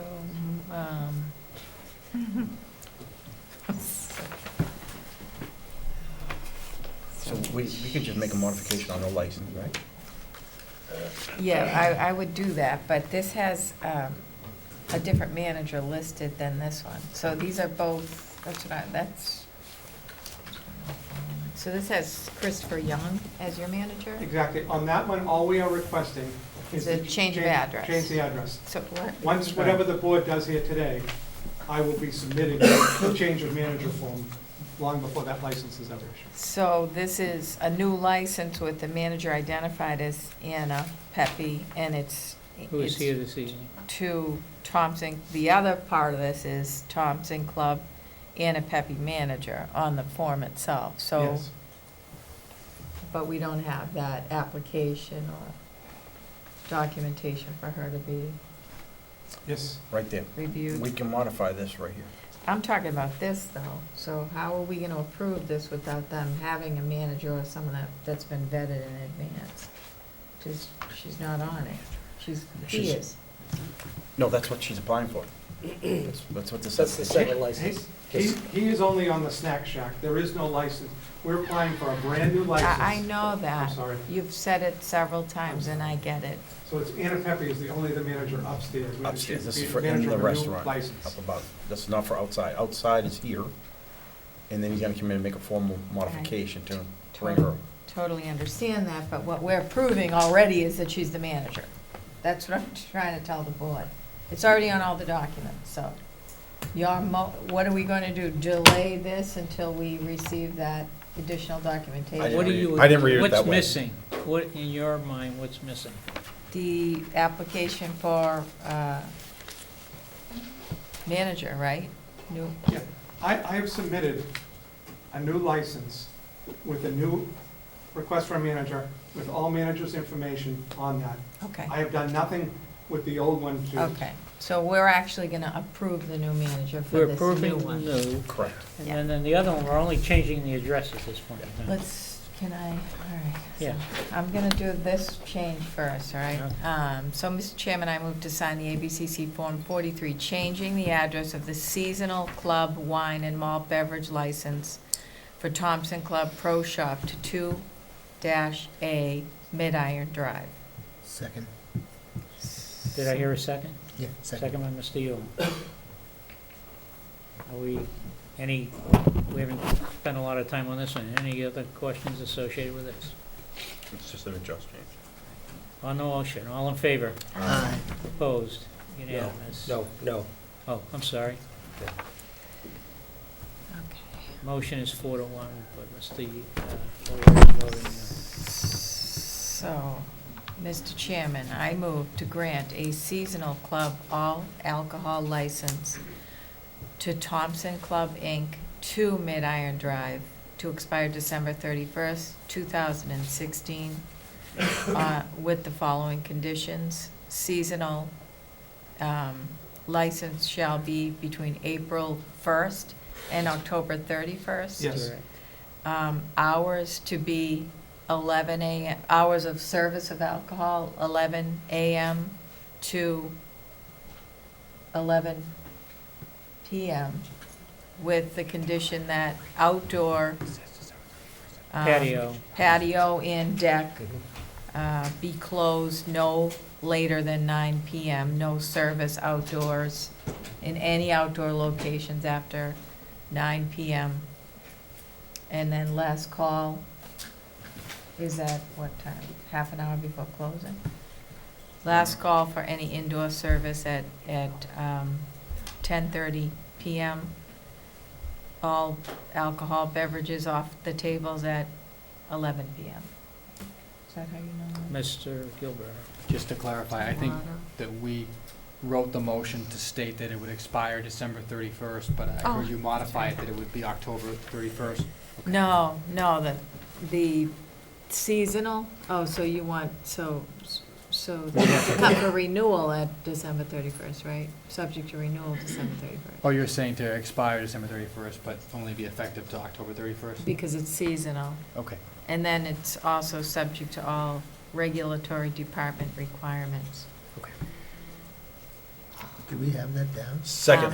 I think So we Jane have a does, motion. I do. We have a motion I second it. and a second. Has a secretary captured changes? She's got YouTube. You gotta go back. I got it too. Okay. Okay. Hearing no further discussion on the motion. All in favor? Aye. Opposed? No. Motion carries 4-1. Did someone second? Thank I you. did. No, Mike I did. seconded. I second. Okay, Okay. thank you. All right. We have to change You're welcome. that. Good luck. Yeah, you wanna do it now before we sign I it? will We now have- submit The rest. the rest of it, so to change the other. Thank you. Thank you. Thank you. Thank you. Okay, so we're gonna go right now to, we've got the CPC here for a joint appointment, and then we'll get into the budgets. Don't you right? So, Mr. Chairman, I move to jointly reappoint Peter C. Beal, 9 Freedom Drive, as member of the Economic Development Committee for a term to expire March 3rd, 2019. Second. Second by Mr. O'Leary. Mr. Yule. Mr. Oh, Yule. Mr. Yule. I know my voice is changing, but Well, sorry, I wasn't he looking. rubs off and if you sit the next to him sound- long enough. The You two know? of you sound the same, so, So we do a roll call on Well, this? well, just want to, Mr. Prisco. I just want to say that I advocate highly for Mr. Beal. He's been a great part of the team. He's participated, he's been a valuable asset to us, so I hope everybody will support me in reappointing Mr. Beal to the Economic Development Committee. So I have a question regarding that. One is there any other openings on the committee? No, so how we did this is we did a staggered, so we did Right. we did 1% at 1 year, we Right, did 2% here's- at here's 2, that, yeah. and then 2 people at 3, I believe. Mhm. So he's the first one in, so you won't see anyone else this year. Okay. Next year, you'll see 2. All right. And were there any other applicants? No. So can we dispose of the, I think Mr. Roll Cade call wanted to ask vote? a question. Well, I think you go roll call, but before we do that, Mr. Chairman, I'd just like to make a comment, first of all, in support of Mr. Beal, but also, as Mrs. Romeo is about to cast a vote, I want to, first of all, thank her for her service on the Community Planning Commission, long, illustrious, and as a visionary on the got a CPC. couple months to go. Yeah, I know she's got a couple of months to go, but we're probably not going to have another He's joint pushing appointment back. like this. You were writing her No, off. no. Oh, me You know, too. I was like, but her- wow, something I don't know? No, but her announcement, again, Yeah. I think it's good for her. She's choosing to spend some more time on some other things, or things that she already has a passion for. But her service has been invaluable to the community, and certainly noteworthy. And I know her presence for her current board members is going to be missed greatly, and certainly will be here in this board and our community. And thank you very much for your service. And it's only been, what, 23 years, something like that? No pun intended, but I'm real lamed up. But again, I appreciate your, all your years of service on the CPC and otherwise. Thank you very much. Here, here. And those sentiments go across the entire board. So we don't need a roll call vote. I'll ask for a vote for our committee. Recommendation. and Chris? CPC. No, you do for an Yes. appointment. What? You don't, you do for an appointment, don't you? Well, there's We haven't- There's we one haven't position, passed. We haven't passed. Yeah, you're supposed to. for an appointment. so you vote, Allow the chair to hold this committee and comment. I mean, we haven't passed, Mhm. but if it's unanimous, do you need one? well, we can do it either way. Yeah. It's gonna result in the same. Yes, Clerk, exactly. if the clerk says we do, then we do. That's it. Your pleasure. So I think just to expedite things, Well, we'll let's just just do it. a roll call vote. Let's do roll call, get it over with. You wanna call roll call vote for your committee? Well, he hasn't- I got it right here, is that okay? Yeah. Because it's, is that okay? Mr. Mosseri, Yes. You Mr. wanna do it that way? Prisco, Okay, fine. Mr. Prisco, Mr. Peter Beal. Mr. Yule, Mr. Peter Beal. Mr. O'Leary, Mr. Beal. Mr. Bellavance, Mr. Beal. Mr. Pierce, Mr. Beal. Mr. Hayden, Mr. Beal. Mrs. Romeo, Mr. Vino, He's absent, not here. Absent. and Mrs. Manupelli is Mr. Beal. Okay. Tough competition. One absent. Mr. Beal has been reappointed for a 3-year term now, I take it, right? Yes. Right, okay. All right. moving Thank you. right- Thank you. Right along.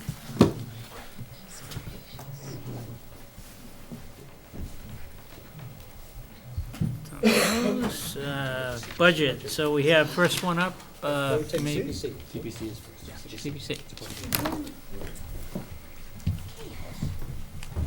Gonna see a lot of Danielle tonight.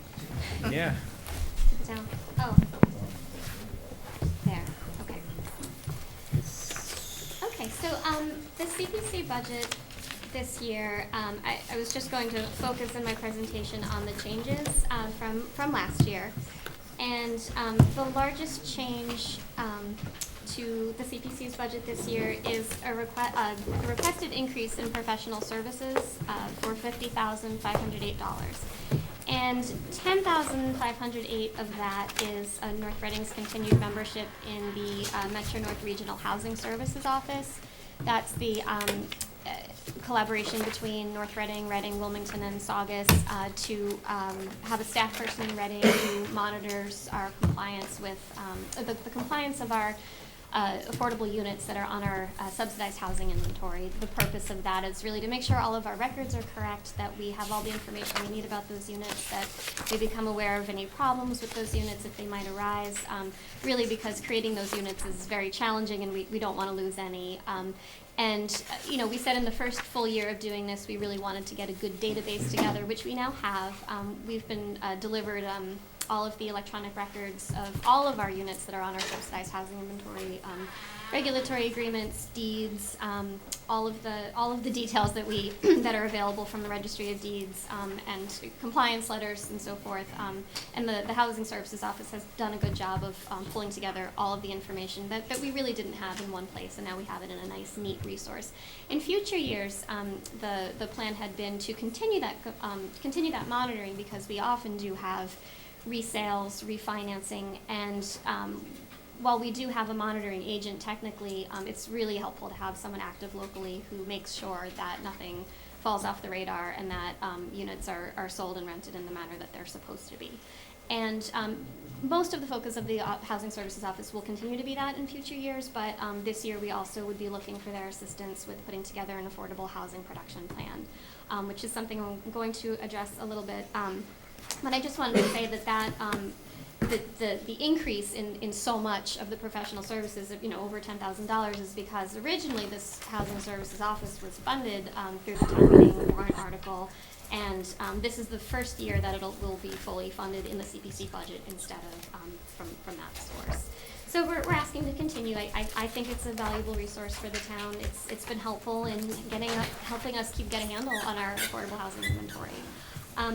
In terms of other work that the Housing Services Office is doing, as I mentioned, I've also requested their assistance with helping us with the housing production plan. And that would be, we're requesting $20,000 in the budget for that because that's the estimate, roughly, on average. Housing production plans cost that. It's a pretty set format. All towns that do them have to have them certified by the state, and they all have to have the main outline of a needs assessment, identification of obstacles to creating new units of affordable housing, and strategies and an implementation plan. And the $20,000 is an amount we've put into our professional services budget because we'd like to do the plan, but at the same time, we're pursuing grant funds from the PATH program at DHCD, which would cover $15,000 if we do get the grant.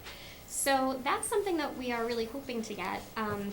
If we don't get it, we would still love to do the plan. And this is something that the CPC has talked about as being, housing hasn't really been given a lot of focus in recent years. It's something that we saw identified in the Selectmen's strategic plan, one of your objectives being to do a plan for affordable housing. So we thought that this was a way that we could take on that. We have the capacity to coordinate this project. We would need consulting expertise. And we thought that we had a common interest in that, so that's why we're requesting those funds.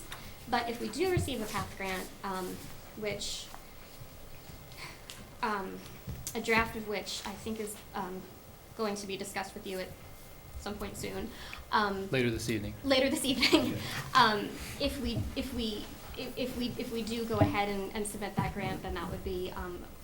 If we do go ahead and get that grant, it would be a $15,000 offset to that. So we would reduce our budget request accordingly.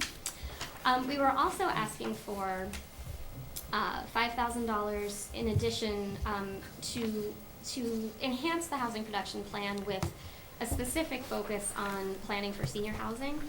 Senior housing definitely is part of the standard housing production plan, but it doesn't get, I think, the level of detail and attention that I think the town may have an interest in giving it. And this is something that I have been approached by, by others in town, including, the social services action team, who's been interested very much in looking at planning for seniors, including senior housing, including senior affordable housing. And if we do a housing production plan, I think that this is something that we would like to have the extra funds on hand to work with the consultant who would be doing the housing plan, or if they didn't have the expertise, an additional consultant working in collaboration in order to get a really strong section on our housing needs assessment for seniors, and to really help us start the planning process and thinking about the type and possibly locations of where some senior housing might go. Then we have in our request $15,000 for a feasibility study for providing paratransit service for the town. And this is something that also we were responding to the Selectmen's strategic plan in looking at transportation enhancements and looking at the fact that we don't have the ride, we don't have taxi service, we don't have transit. And something that I think also was identified in the town's community compact application as being something that we would like to pursue funds for. So since the community compact was signed, we have actually received $5,000 to, as you know, to look at transportation and paratransit. What we would like to do is we had done not a full scope, but sort of an estimate with the Metropolitan Area Planning Commission for them to do work with us on a project that's estimated to cost between $15,000 and $20,000. With $5,000 already in the mix from the community compact money. So that would be a study that would look at what we should be doing in terms of offering transportation services and what the possible options are for a town that has no transit, and you know, how might we fund you know, something that would provide the same kinds of paratransit services as the ride, even though we don't have the ride. How could we possibly collaborate with some of our corporate partners in town, some of the companies that are here, the Council on Aging, you know, the Commission on Disabilities? How could we make something like this work? Could we look at a regional approach where we are, you know, working with the neighboring town? And so this is something that we would like to ask for the funds for, even if we, you know. Oh, I should mention too, we've also asked for a grant from MEPC through the DLTA program to cover $15,000 of this. So if we do get that grant, then we would also reduce our budget request. Michael, you had a question? No, I just wanted to make sure the board members, just to refresh everyone's memory, I brought this up to the board about 2.5 months ago. Then, you know, I met with Danielle, I met with the CPC, I attended their meetings, and we talked about our strategic plan, and they were gonna try to grasp a lot of the things that we've had in that strategic plan for a long time that we really haven't had a lot of traction on, and I think these are super helpful areas. And I know we have a budget shortfall this year, but I think if you read this and you see what we could have potentially accomplished for very little money, I really hope that the board supports this, and if you have questions and we need more information, we go through this. But I just wanted to remind everyone, it does tie back to our strategic plan. It's been there a long time. In these areas, we really haven't done anything, so I really like to see us try to keep it in our budget if we can afford to do it. In your narrative, and you broke it down into four pieces. Mm-hmm. Can you prioritize those? Are they prioritized in the order you presented them, or? I think, no, I didn't present them in an order of priority. I think what I would say is I prioritized one, staying in the Regional Housing Services Office. I would like to do that. I think that they're of use to us. And we haven't really talked about us dropping out of the Housing Services Office, although we could. That's really more just a shift from, you know, being funded by a town meeting warrant article to just moving it into the CPC budget where I think it belongs more. In terms of the extras, which would be the housing production plan, the transportation plan, and the planning for housing for seniors, I think that it would be hard for me to say which of these things is a higher priority. I would like to see the town do a housing production plan. I think that is very important. We haven't done one before. It's hard to plan for affordable housing without one, and so, I mean, I think I would personally say that, although I haven't asked the CPC what their priority is. I think really the priority might have been if we were to get any of these grants. I mean, certainly if we got $20,000 to do a housing production plan, but we didn't get anything. Then there's an issue, but in terms Right. in terms of reaching a balanced budget, right? Sure. And you're asking for a substantial increase in this area, and push comes to shove, right? And we decide that we only have enough funds to fund a piece of it. We're trying to get some sense from you of what CPC would think is the priorities. Obviously, if you're going for grants, it's, you know, Right. you get the grant, then your priority may change. But in our strategic plan, we voted what the priority was for us, and I think you kind of embraced those dates, which were in the 2016 range was the housing and the Right. transportation were the two big things we identified that we would like to see some efforts completed on. So I think the priority, those two things are important. If we do a housing production plan also, I mean, it really encompassed within that is planning for seniors. We were just looking to beef it up a little bit, knowing that we do have, you know, I have been asked a lot of questions about that specifically over the past year, so that's why we were trying to add to that. But, you know, if we didn't get the extra funds for that, I think we would still be able to do it probably within the standard format of the housing production plan. But in terms of a priority, housing over transportation. I think the housing production plan is probably one of the most important, because it also helps us keep track of where we are in the process, so that if we have an unwanted attempt to put some affordable housing in, we have at least something to hang our hat on. We have the proof of what we actually have in place right now. So I think that probably that will definitely have the priority. I would agree. Mr. Chairman? Bob, Abby's, Abby? Mr. Chairman, if, I would suggest to you that, with the exception of the 10,000 membership, which is an ongoing, recurring cost, that these other requests for feasibility studies, et cetera, would more appropriately be a warrant article. That they are really not a part of an operating budget. Okay. Mr. Prisco? How does that affect us in our efforts to get grants? Does this affect us if we go in that direction? You mean ask for it at town meeting rather than in our budget? I don't think so, no, because I'll be applying for the grant. If the scope of the housing production plan grant, the PATH grant, if that's something that the board agrees with, then that's something that we would apply for, and it doesn't really matter how we were going to fund it. I don't have a problem asking for an article rather than including it in our budget. Absolutely. Great suggestion. If it's an article, one thing that would occur is that it could span more than just a fiscal year. Okay. Mr. Yule? Yes, on the housing production plan, you are looking to get a grant for that as well, for the full $20,000? The grants that are offered from the state are $15,000 grants. Okay. You can do a housing production plan for $15,000. Most of them cost between $20,000 and $25,000. And that's because I think we would really want to make sure that, that outreach and a public process is a good part of this, because we really want to ask residents their opinions on something like this. It certainly has the potential to be controversial. I mean, I would be shocked if it wasn't.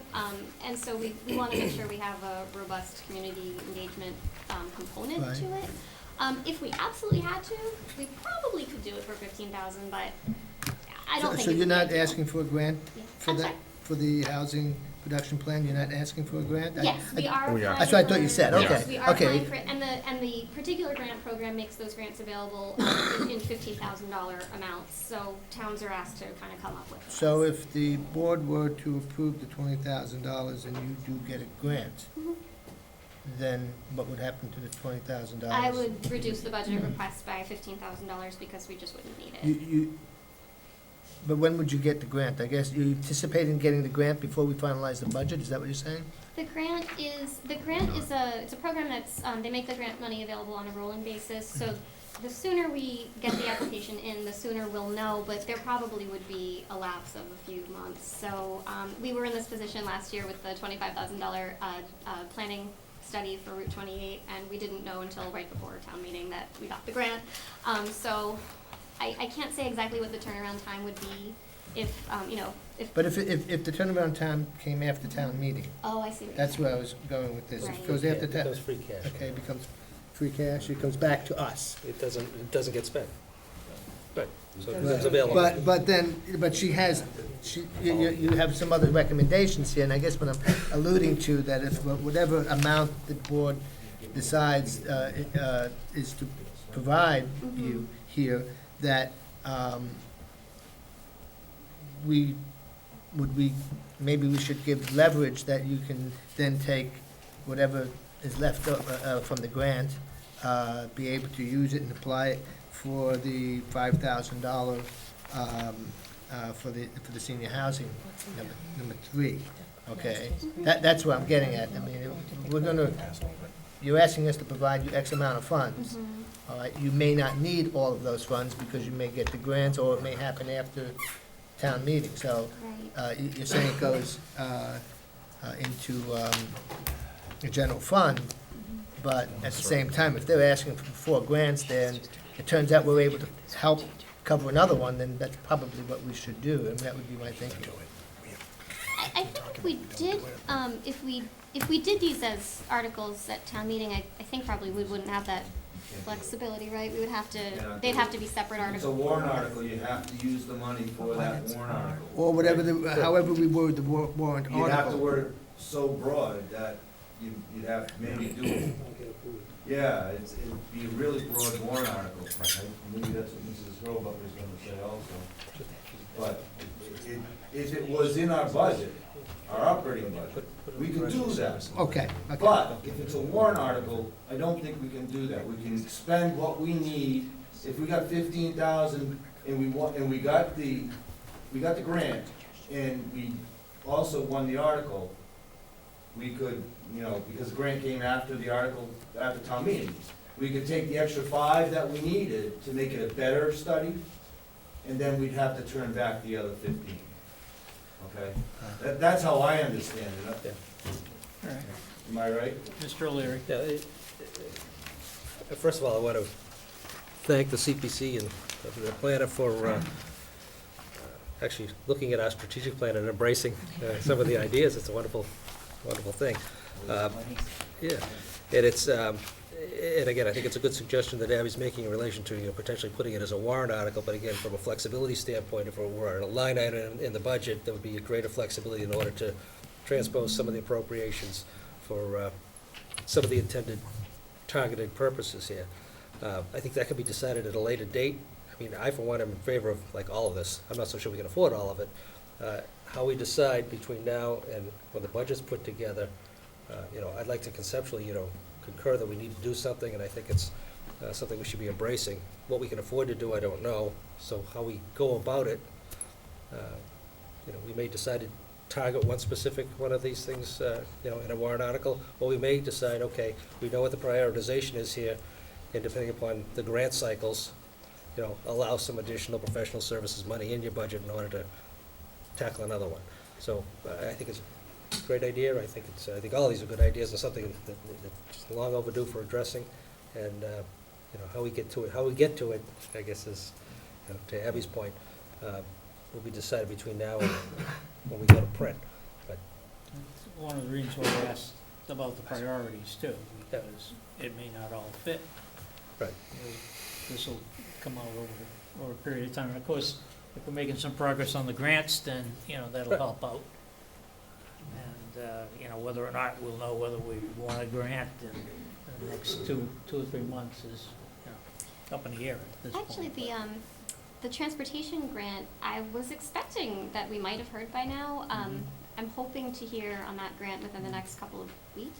So that one, at least, we would know sooner. The PATH grant is different because we were just finalizing the application, and we'd like you to see it. Well, you'll need to see it before you submit it, because you'll need to sign it. So that's. We also have the community compact, where some of this may fit into what we've signed up for. You get some help from the state that way, too. so anyway, I think take the input and decide how we can best address it by whichever means, whether it be a warrant article or in the line item in their budget. But I think we need to commit some resources to effectuate No, some, if not all, it's if we can. spot on to our strategic plan, so. Right. Any other questions for CPC? Are you done with going through your whole budget? The only other difference between, the only other increase in our budget this year is the dues and memberships is increasing. We're requesting an increase of $300, and we are actually running short this year. My AICP dues increases our responsibility by $135 a year. The other members' APA dues have gone up a little bit, and it came to our attention recently that we were paying the incorrect rate to the chamber, so we need to correct that. So that accounts for the difference. There are no other increases. And then there's his salary. You had a question? Yes. It's sort of an off-budget question, but when was the last time the master plan was revised? 2004, actually, I'm glad you brought that up because the transportation study and the housing production plan would both be, could both be used as chapters in a master plan. We considered asking town meeting this year for funds to do a master plan. We decided to hold off in hopes that we would be able to do a couple of these bigger items that are higher priority, I think, for the town than some of the other chapters that go into a master plan. But you should do it every 10 years. It's not a mandate anymore, but it's a good idea, and we are due, and we would like to do that potentially next year, you know, if there's support. It's good timing. Abby had a question. Under purchase of supplies, other supplies, and office supplies, you're asking for, 1,500 and 1,900, but, spent through 12/31 was 482. Is there a reason why you need so much money? Usually by the end of the year, we spend most of our office supplies budget. We don't usually spend most of the 1,900 in the other supplies budget. That has been, in some years, we've had a big expense like needing to replace our recorder or the shredder, things like that. In other years, we really haven't had much at all. I have spoken with our administrative assistant a few times just to make sure I understand exactly what our needs are, and just having more of the history on the other item, the 1,900, she's always been a little uncomfortable about reducing that in case we needed it. The 1,500, often I think we do end up spending most of that by the end of the year. It would seem that in FY 15, you actually expended $566. There's no figures, in that column for spent through recent.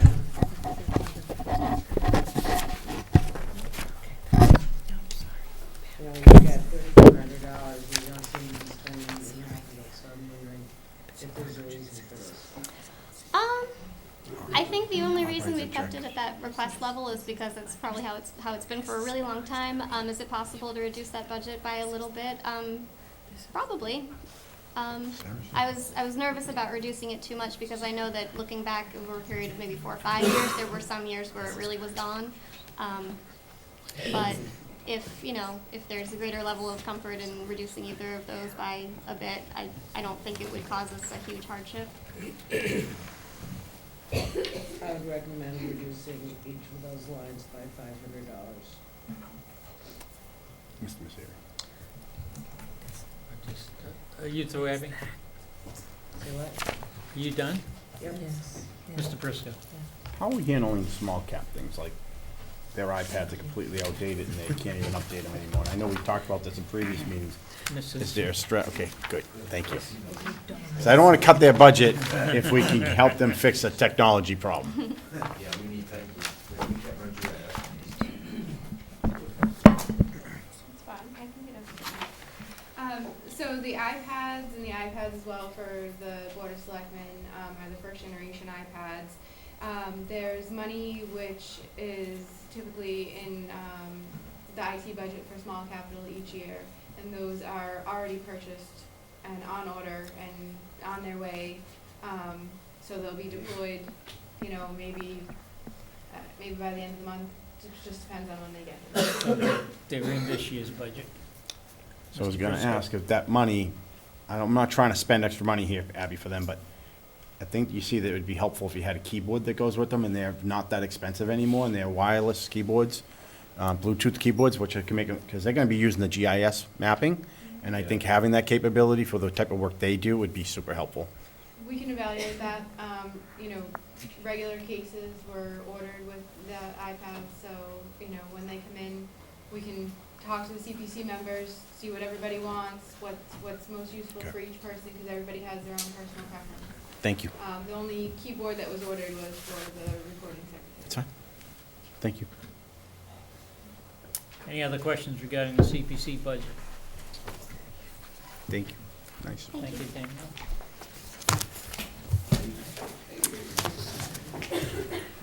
Recreation. See Maureen hiding in the back room there, the back of the room. Recreation, where are they? The last one?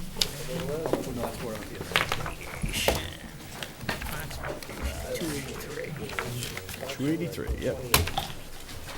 283. 28? Thank you. Guys gotta break it down. It's like simple. I have a You have the floor. PowerPoint presentation, but in an effort and time, because we're 45 minutes behind, I'll just go through the budget. I think I can go through it pretty easy.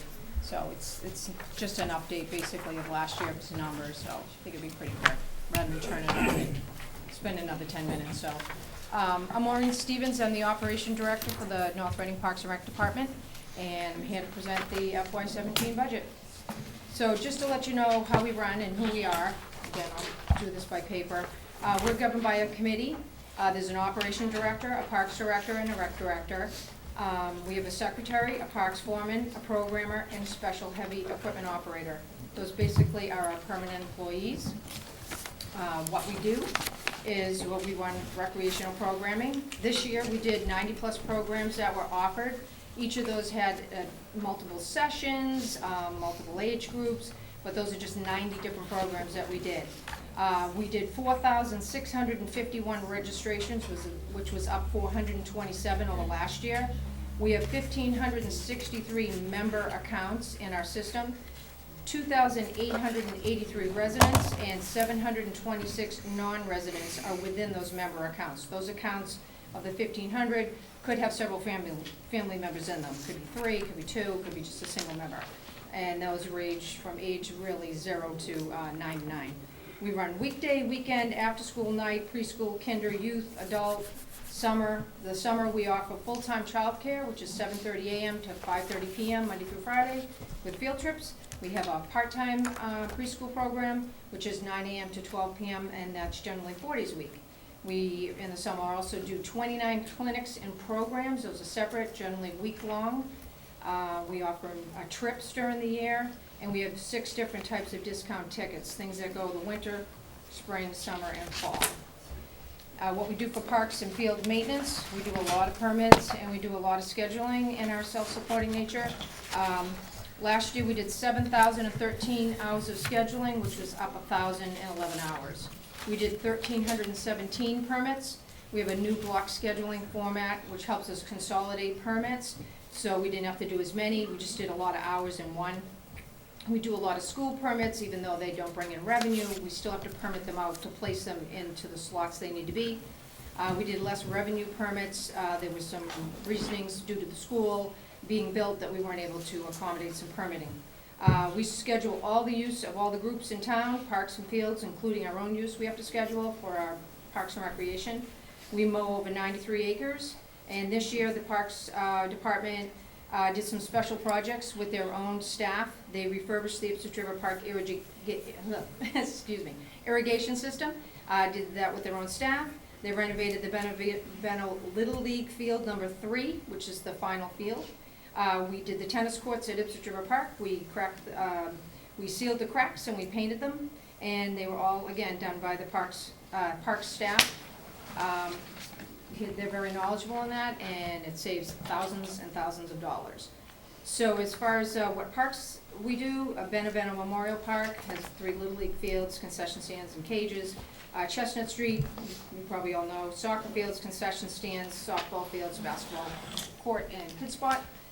Clark Park, which has volleyball courts, pavilions, basketball courts, so on and so forth. Ipswich River Park, it just goes on and on and on what's there, but we all know there's many fields, tennis courts, basketball, walking paths, on and on, horseshoe playgrounds, and the whole gamut. So we also do Rita Mullen Field, softball field, people play there, men's softball, flag football, field hockey, ultimate frisbee, baseball and softball practices, Town Hall junior softball field, youth softball plays there, club softball. We run a lot of recreational programming over there and after-school gym clubs. North Parish Park, that's basically flowers and plantings from local organizations, flagpoles, small picnic areas. Park Street basically just has a basketball court. And then we come to the Arthur J. Kinney turf field, which we know does the school sports as well as whatever we can rent it to, our own recreational programs. It houses a press box, concession stands, storage areas, walk of fame, dedication courtyard, and it has our banner program that brings in some thousands of dollars that we put back in the turf field. And what we do as a community, as I said last year, we won multiple community events. And just to highlight a new one that we did last year was the Scarecrow Contest, which if you went around town, you can see the various scarecrows in towns. That was a really fun contest to run. And we had a lot of fun doing it, and we're gonna do it again this year. That's run under the Friends of. Our challenges are just like the town. We're self-supporting, so paying health benefits and is tough for us too. And when they increase for us, Medicare fees and increases in minimum wage and weather-related cancellations and things of that nature. So we're always up against what's going on. Just to let you know how we get the word out, because that's the toughest thing with us, and it can be very costly. So the free things, the way that we get it out is the town website. It's a really big avenue. We have 3 websites basically from Parks and Rec. We have an online registration software one. It's www.northreadingrec.com. That's where our online programs are.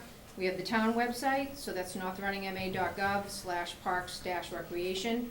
That actually is the number 4 town hit website. It's got 18,593 hits, which was up 8% over last year. And there's also www.ipswichriverpark.org. They take care of all of those to make sure that they're up to date, and they're bringing as much free information out to the public as we can. That works out very well. Another one is Facebook. That works out very well. Right now we have 1,148 likes. Our email blast system, which is through our online registration, we have 3,000 plus members. We have 1,500 and some odd accounts, but 3,609 members. So that email blasts out to them what we're gonna do, if we're doing changes, if we have something new that didn't get in a brochure.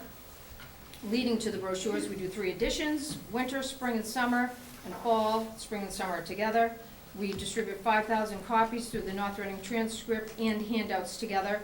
The cost is fully covered by advertising that our programmers are able to get from us, from the local businesses. They're so gracious to advertise with us, and it's very, very helpful. It gets those brochures out. We have banners, as you may see around town, for our events and programs at key locations. And obviously, the town hall office is fully staffed from 8 a.m. to 4, Monday through Thursday, and 8 to 1 on Friday. So that brings us to the budget.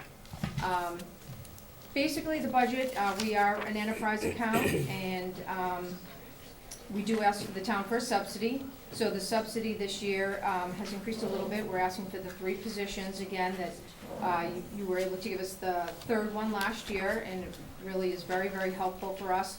And we're looking for it again this year. So the increase in that has an additional $10,147 tacked onto it due to increases, whether they be COLAs. A lot of us, I'm hitting 20 years, Marty is hitting 15, some are hitting 10 years. The 3 of us are pretty well tenured. So that being said, we're looking for an additional, for the total from the town for the subsidy is $211,098 for the subsidy. The rest will be supported through our enterprise or retained earnings that we have with the Parks and Rec. We're looking to use some of our retained earnings to help us purchase some capital items that we so sorely need, which is we're desperate for a copier. We've taken the finance department's old copier and we're using that, but we looking for a copier to be subsidized through our retained, as well as some equipment from the for the Parks Department as well. So with that, we have some increases in our capital because of that, which we again will take care of through the enterprise. We've got some decreases, and so basically our personnel is going up, of which we're asking the town to subsidize 10,000 of that because it goes with the subsidized 3 positions. And the other increases are due to the fact that we're increasing both the secretary and the programmer to 35 hours because I need them desperately to be working with us side by side to bring in the revenues that we need to bring in. We have a lot of work to do, and the recreation director is out to do programming with the programmer, and she's part-time too, and you know, running the office myself is not very easy to do in the afternoon with all the things that are going on and to take care of everything else. So I'm looking to enhance them to 35 hours. So, any questions? So, Oh, Gabby. Just, Mr. you're O'Leary. anticipating more of a workload with the new fields at the high school potentially in the upcoming fiscal year also? Say that again, I'm With sorry. the bookings for the new fields, the all-purpose fields, softball fields, things like that, those will be in addition to, When they come online, there will be some additional work, yes. People will want to use them, even the school. Generally, if the school uses, well, the school will use them. But after 6 o'clock, the school turns the fields generally over to us, and the Parks Director directs me if I can rent them out or not, based on the condition of the fields. And a lot of the youth leagues will be using them, I'm sure, after the high school is done with them. They'll need them for practice time, and Little League will need potentially that'll them. be in the next cycle, next fiscal cycle. Yeah, we're hoping that'll be in there. It's not included in, any costs here, because we don't have any costs involved with it, but as far as the workload, it'll increase a bit, but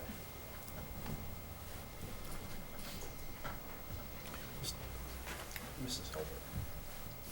Mrs. Hilbert? I would suggest that the town subsidy should remain at 200,951, which is what it was last year. I cannot recommend increasing that subsidy, particularly in light of the fact that there are other increased salaries within this budget that could be used to offset the 3 staff positions covered in the 200,000. we had asked that question when I met with the town administrator, that when I was going forth with the budget, am I budgeting 3 positions and what goes with it and all the benefits that go with it? Or should I be thinking that I'm only getting a certain amount of subsidy each year? So my thought was, and what I was told, is that 3 positions and what it goes with it, whether it be buybacks and tenured and seniorities that go with it. So that's what's in there, and that's what we would graciously ask for, is that the 3 positions and what goes with those positions. There's no increases other than COLAs or longevities or what have you. Any merits or anything are not included. There are no merits in there. Those would be through a salary pool that actually I put in the enterprise account, because that's never a given. Merits aren't a given. Maureen, what would be helpful for me in digesting this is, you have your revenue plan based on the enterprise. There's no comparison to last year that I could see. If there was a column with what you projected to be, and even maybe the previous year in terms of what you actually collected in revenue, and then how that's the total amount is applied to the budget, but then you have some retained earnings associated with it. Try to just make some visibility of that would be very helpful in making decisions associated with your request to increase the amount of money that's being applied from the town budget to the recreation department as supplemental. So do you want to know what is in the retained earnings right now? Well, I think, in 'Cause I can terms of tell the actual presentation, it would be, you've got a projected revenue plan for 2007, and you've got it all broken down. It's very nice. Yep. It would be nice to see what it was last year. I actually have it here. It's just not there. It's just not in there. Yeah, I But have I'm it actually here. talking about in terms of when we look at the budget, we try to digest all of this, we get input from the people that are presenting the budget. Right. But then when you want to go back and look at some things for comparison point of view, we don't have that. So Right, I if mean, you could provide that to us, that would be helpful. I could, She's gonna break her arm if you don't get to her. Well, I was going to finish my conversation. She's over there waving. If that's okay. And Abby, did you have something to add to my question? She had both No. arms in the air. Continue. Okay. And in the process, what you estimate to have for retained earnings, which is kind of your safety net as you go. we have $127,076 in retained earnings right now. It's not applied to this year's budget. We actually have applied to this year's budget to need to use $23,877 in order to purchase the things we need between the copier and the parks equipment. So we needed, basically our capital request is 27,009. So we've needed 23,000 in retained to subsidize that in order to attain the goal of getting the Okay, equipment. so at the end of the fiscal year, based on your current projection, Mhm. you're gonna have whatever that retained earning number is minus what you just said. Right, And that's going into the following year. correct. So, and then you have a revenue plan for the following year, right? So that at the end of the fiscal year, if you would have your retained earnings plus whatever the revenue plan is, and you're matching that against your budget request of what you're gonna spend. And it would be nice to be able to look at that whole picture, Okay, you know, and I think we all understand that there's, so that should be like there's another some- additional it's sheet. prudent to have some retained earnings, so Right. you know, this is your I see that. projected revenue plan, something could go wrong, weather could impact it. True, A league could cancel out, things like that. true. And you still have to pay for your operating budget, at least that part of it that, you know, is Right. essentially sort of fixed cost because you're committed to it. Right, at this current moment, of that, of the capital items, the school has offered to pay for one of the items at $4,800. So I didn't change my budget because it hasn't happened, I haven't got it. So if they indeed give us the $4,800, then that's less retained I need to use. It's, right now, it's a verbal that they'll pay for, because we do a lot, but that came in after I did the budget. Marty's pretty good about talking to the school and see if we can share equipment, or sharing resources, which is usually a very helpful thing for both budgets. They need the equipment, we need the equipment, we both need it, so we generally share a cost, so if they have the opportunity to do it. So they gave us a verbal that for $4,800, they'd be able to pick that up, so that would reduce our need on the capital by $4,800, so to me, that means I need $4,800 less in retained, but I understand what you're saying. To see what we have in the retained, basically what we would be taking out, what it leaves, based on that, so, and projections. Liz? I just wanted to make note that the current retained earnings is the $127,000. There will be new retained earnings that become certified at the end of FY16 for FY17.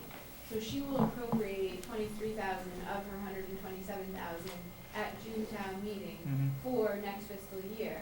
However, that, you know, she will have new certified retained earnings that come in and around September. So that will be, or could be used for FY17. So what her retained earnings are now, they're not gonna carry forward into FY17. Yeah, it'll get recertified, just similar to free Right. cash. Last year, we transferred in $30,120, but like you say, we don't know. We're hoping, there's always a transfer in, not a transfer out. We even hope that. I guess what I'm asking for, because it is an enterprise, right? It's not just here's my budget, we talk about the budget, right? And we make a decision. It would be very useful to have some history associated with total revenue received, retained earnings, so on and so forth. As we look at and we approach this year, and the town administrator earlier presented numbers that show that we have a budget gap, that, you know, we're gonna need to look at all resources and make appropriate decisions. And we don't have that information at this point, at least not in the budget book. It's probably something I should. Mr. Yule? Yes, thank you. Hi, Maureen, how you doing? Good, how are you? This is a quick question. You had mentioned earlier part-time employees or positions. Right. Which positions are the part-time position? The part-time? permanent positions that are part-time are the programmer and the secretary. Okay. I mean, we have seasonals, but they're not Right, benefited. right, Yeah, right. we But hire them as You're we saying need them. permanent, but part-time. Right, 25 hours a week each. Thank you. Any other questions? Just Mr. comment, O'Leary. I think you're appropriately requesting what you got last year. In other words, we committed to those three positions. You know, whether or not we can keep the commitment, we'll see. But, so I think what you requested is appropriate. Because, again, as the chairman pointed out, it would be helpful just to see the historical allocations and what the retained earnings are and how that's fluctuated, so. But, again, I think what you were promised last year, what we funded with the 3 positions and everything that goes along with it. So I think what you're requesting is Right, the appropriate thing to be requesting. You know, whether or not we can meet the request right. is to be determined. Yeah, we hope Yeah. that we, obviously could get it again, because it's extremely crucial and helpful. I think some good arguments made last year. Yeah. Did Abby still have a question? I know I didn't answer. Any other questions from anybody? All set? FinCom, all set? Thank you, Mark. Okay. You're welcome, thank you. Oh, can I mention one more thing, because I have to plug it, because it just wouldn't be us if I didn't plug it. Wine and Food Social, Friday, April 1st, big fundraiser, biggest one of the year for us. Lot of fun, auctions, raffles, great to see everybody there. If you need tickets, Parks and Rec office, or you can log online, one or the other. Thanks so much. Yes, and it's a great, It's fun. great, fun thing. Thank you. Okay, the next budget is veterans. Here she comes. No, she's the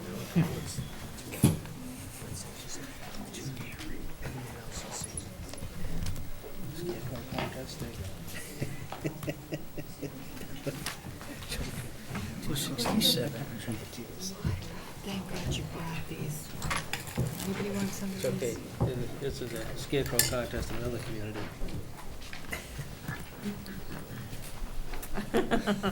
Okay, Susan, you're Good up. evening. Sue Magna, Veterans Director. How's everybody doing? How are you doing? Good, thank you. I'm just gonna do the same thing. I know everybody's running late on everything, so I'm just gonna highlight a few things that the office, our department has added on this year, this past year.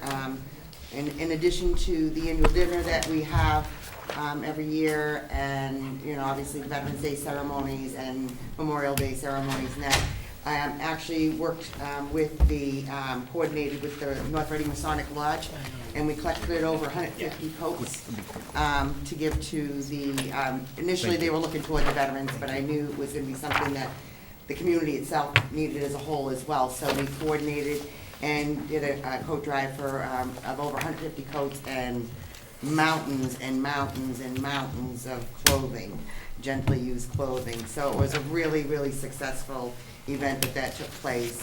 In addition, had coordinated with the North Reading Fire Department and assisting them with Toys for Tots.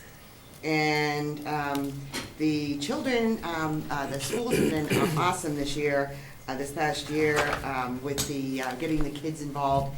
So we did an Operation Veterans Day card drive, as well as Operation Christmas card.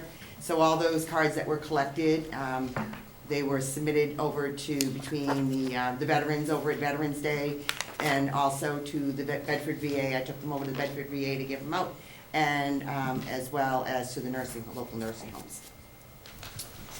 In addition to that, we did a World War II Veterans Luncheon that was coordinated with Liz Donaldson, who is John Collins' daughter. He had passed away actually 2 days after the luncheon, and with Mary Prenny Elder Services. It was an awesome luncheon. It was all homemade from scratch. We had the whole meal was great. It was like a full Italian dinner, dipping oils, everything. They were treated like royalty.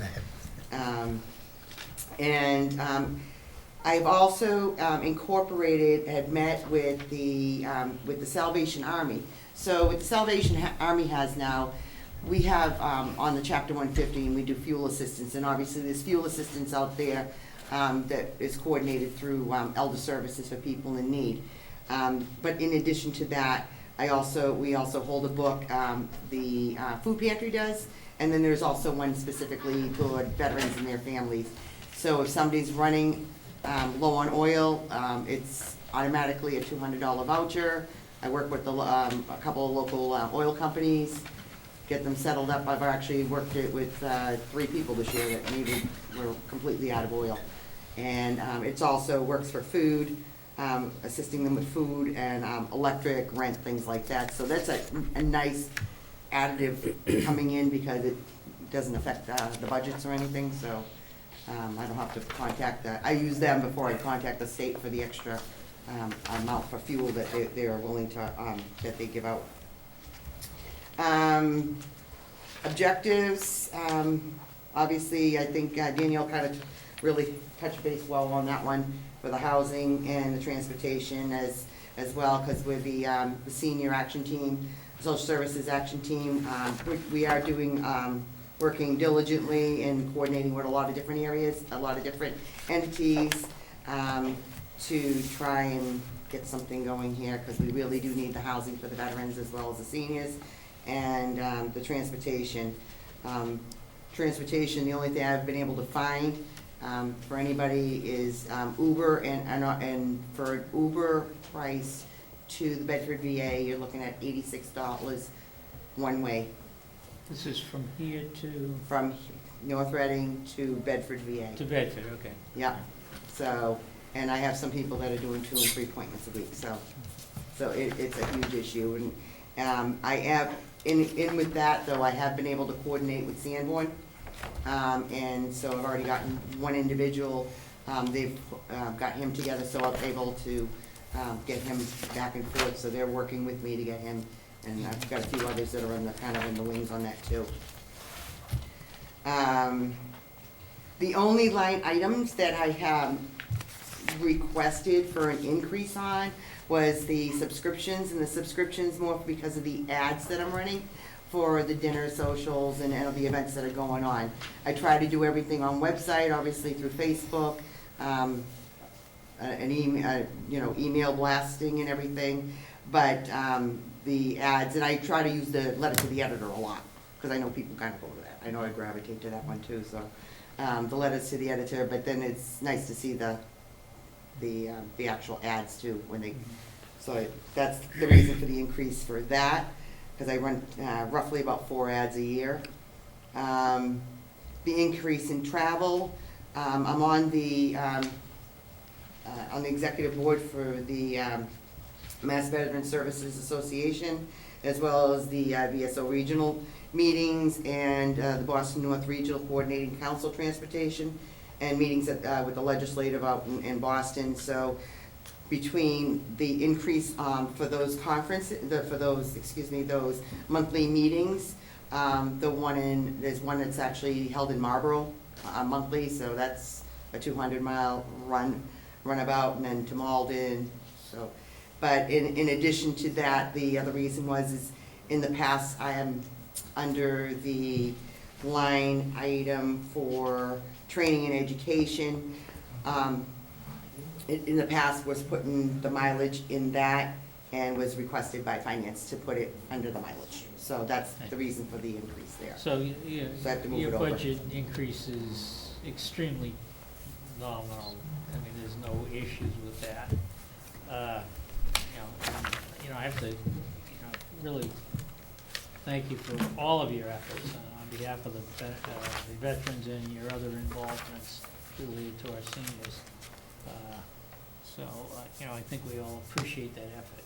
I tell you, I have to give kudos to, to my comrades working too, because Mary Prenny, Youth Services, the schools. Actually, I had initially did all the card drives with the elementary kids, and next thing I knew, I had somebody from the middle school coming in with a pile of them, because the middle school wanted to get involved too. So it's really nice to see the kids all getting involved and wanting to be there. So a question I have is related to, we provide service to the veterans, and we had started to, it had started to peak up. Has it leveled off? I was gonna get to that right now. I've actually just added 5 more onto chapter 115, but at the same time, I was able to incorporate, got one of them, he's on the VA 100% disability, so he's not qualifying anymore. We lost 5 people that passed away. So it kind of keeps fluctuating like this, so it's right now kind of sticking to the 34, 35 range, if you will. It also helps when we do like the 104.90 that they take out of your social security, if they're below a certain amount, below 1,300 as a single, I put them on the mass help buy-in, and then the state picks that up for them, so it alleviates it on our end. And at this point in time, after I've incorporated everybody that's on here right now, anticipated till the end of June, the outstanding balance that I have is like 92,000. So I still feel comfortable where I'm at right now with the 310, because I think we'll do okay with that.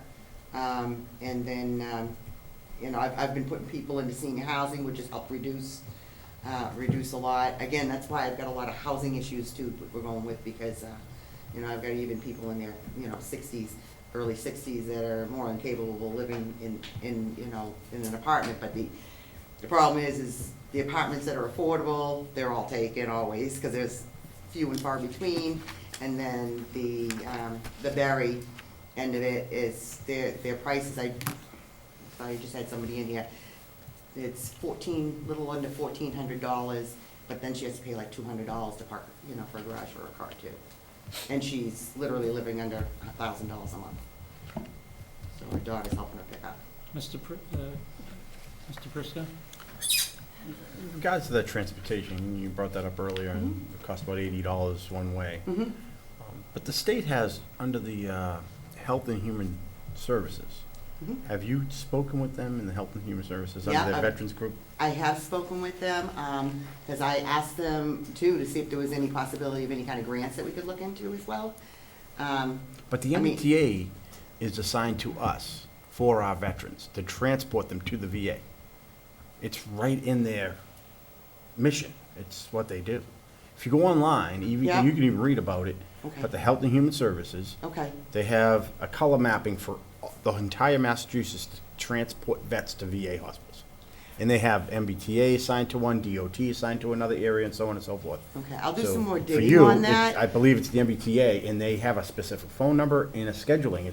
I actually looked into, it was ironic because I just happened to be up there at the VA the other day, and as I was walking out, I noticed that there were a couple of transportation vehicles at Arlington. And I actually jotted their number down because I want to give them a call to see if they do any of the, you know, shared services around too.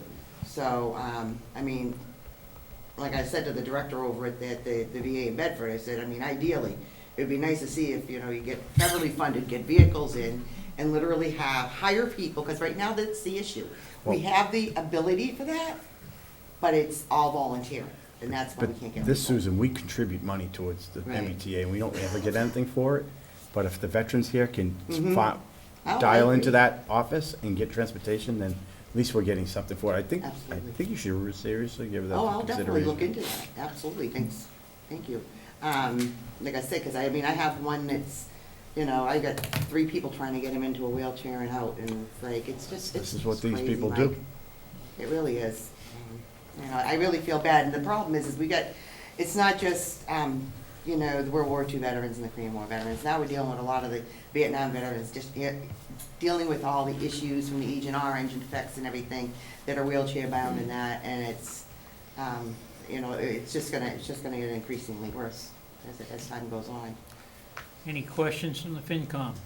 Susan? No, I think that the vet service has still done an outstanding job at keeping not only services available to the vets, but also keeping a pretty firm grip on the budget. Thank you, appreciate that. And I did actually try and stop by a couple of times to Oh, see did you. you? But I understand you were out sick or something better. I have decided to wipe February's out of the equation for calendars from now on. But yeah, also one of the things I wanted to kind of bring up was on the dinner that I do every year. This past year, what I did was I actually did table sponsors. So actually not just local businesses, but I also got a lot of business outside the community that actually sponsored tables. So that was actually going strictly to to the sign that we're working on still. That's still in the works. And then the Savings Bank has been gracious with a $1,500 sponsorship too, to help us out, so that we can pay, help the people that can't go, that they can be, still afford to go. So it's really great. And we're going to be starting a coffee social over at the senior center once a month too. Yeah. Any other questions from board members? Don't run away, Mr. Prisco has something for you. So last time you were here in front of the board, Mhm. you discussed the challenge you had with the flag issue associated with when you have a soldier that lived here in the town of North Reading and that passed away, and if they weren't a POW, would really have a difficult time recognizing. And the board was in agreement of looking into that honor and remember flag. So, so I got it right here for you. You're good to go. 6x10, hand stitched. Can we open it and show? If it's okay with you. We have a minute? But you're gonna have to fold it with someone else. My wife and I really are so excited to donate this, to give a nice tribute to our soldiers that pass on, we find a way to recognize them, so. Put that in. Oh, wow. That's great. And I think that's gonna look beautiful flying up there. Wow. That's all hand stitched. That's all.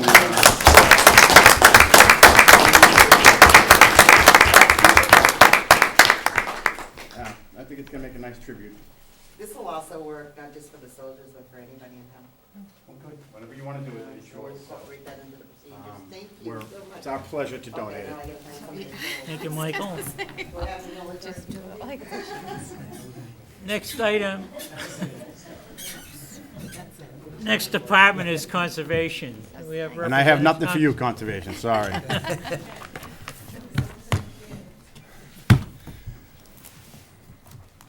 Isn't that a beautiful flag, though? They did such a nice job on it. Conservation is $295.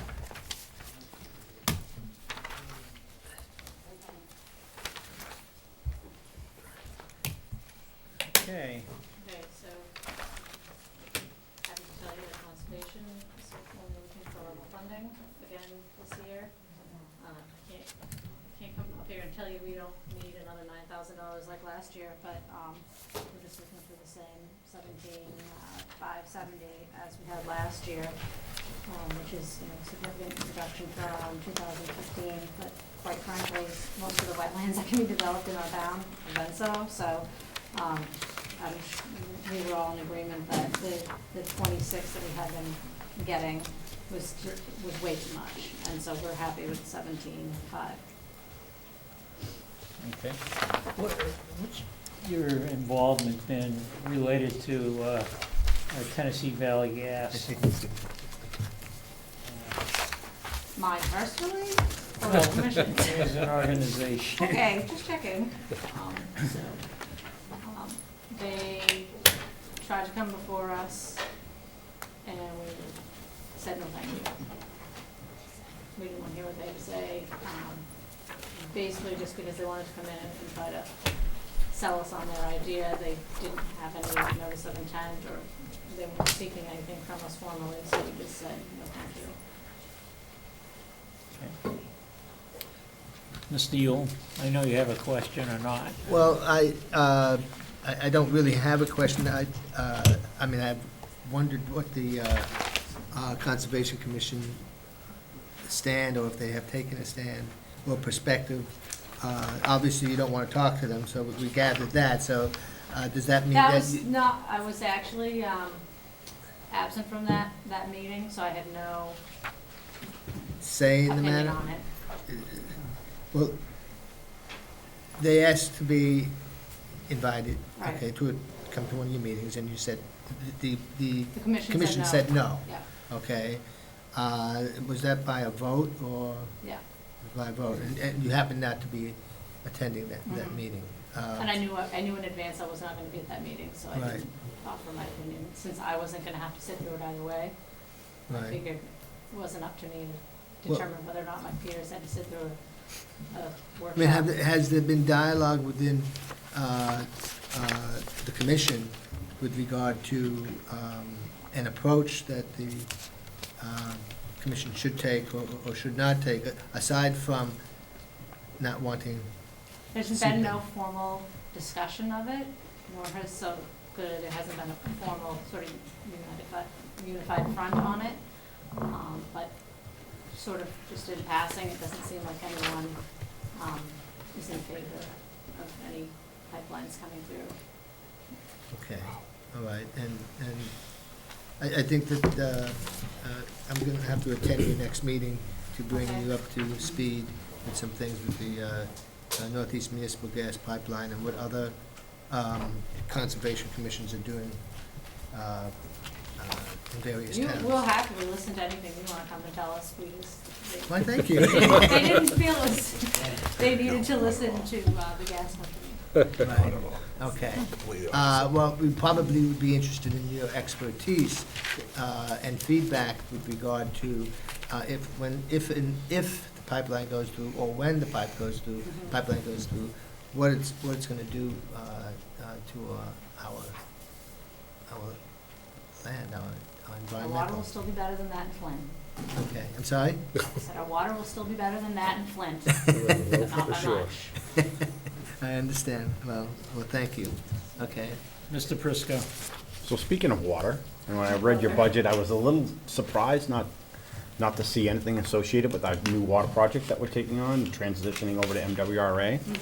And in the course of that, we have to build a pump station. And so obviously, we don't have a lot of options on where we build that pump station. Most likely, some of it will be near or potentially very close to a conservation area. So I wasn't sure if anybody's briefed you on this whole thing, and have you been involved in any of those discussions? I have not. Well, I think it's important, Mr. Gilberto, that maybe that the conservation be brought in sort of on the long-term plan, what's associated with the water project, and if there is going to be any extra work on the Conservation Commission. And I'm sure associated. if any work is gonna be done that would fall under either the town bylaws or the Wetland Protection Act, then the state would come in and they would file just as if a private homeowner would file, and the agent, Leah, would have to go out and do work on that. So, filings have been down, so inasmuch as it might affect the budget, I don't think it will. I mean, I Okay. think she Just wanna had make sure. 16,000 appropriated last year, and she only used 13,456. Okay. So even if she had some extra work to do, I think it wouldn't eat into the budget. Okay. I just want to make sure. Sure. Any other questions from anybody?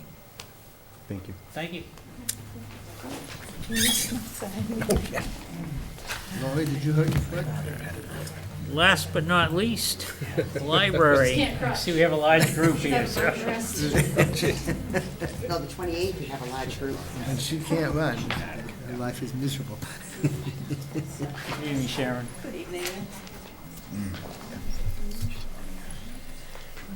Is there a note list? Okay, thank you. Did you hear it twice? I hear it. I had two, a dessert. I don't think the lamp came on. Yeah, there it goes.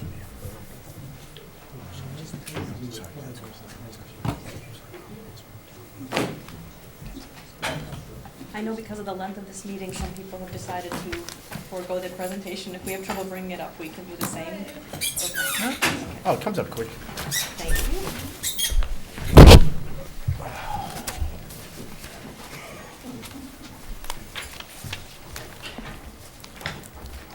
Good evening, everyone. I promise you that I will be as brief as I can. I know it's been a long night, but I just want to thank the trustees and our youth services librarian for coming this evening, and I want to thank you all for allowing us to present our budget proposal for the Flint Library. Done yet?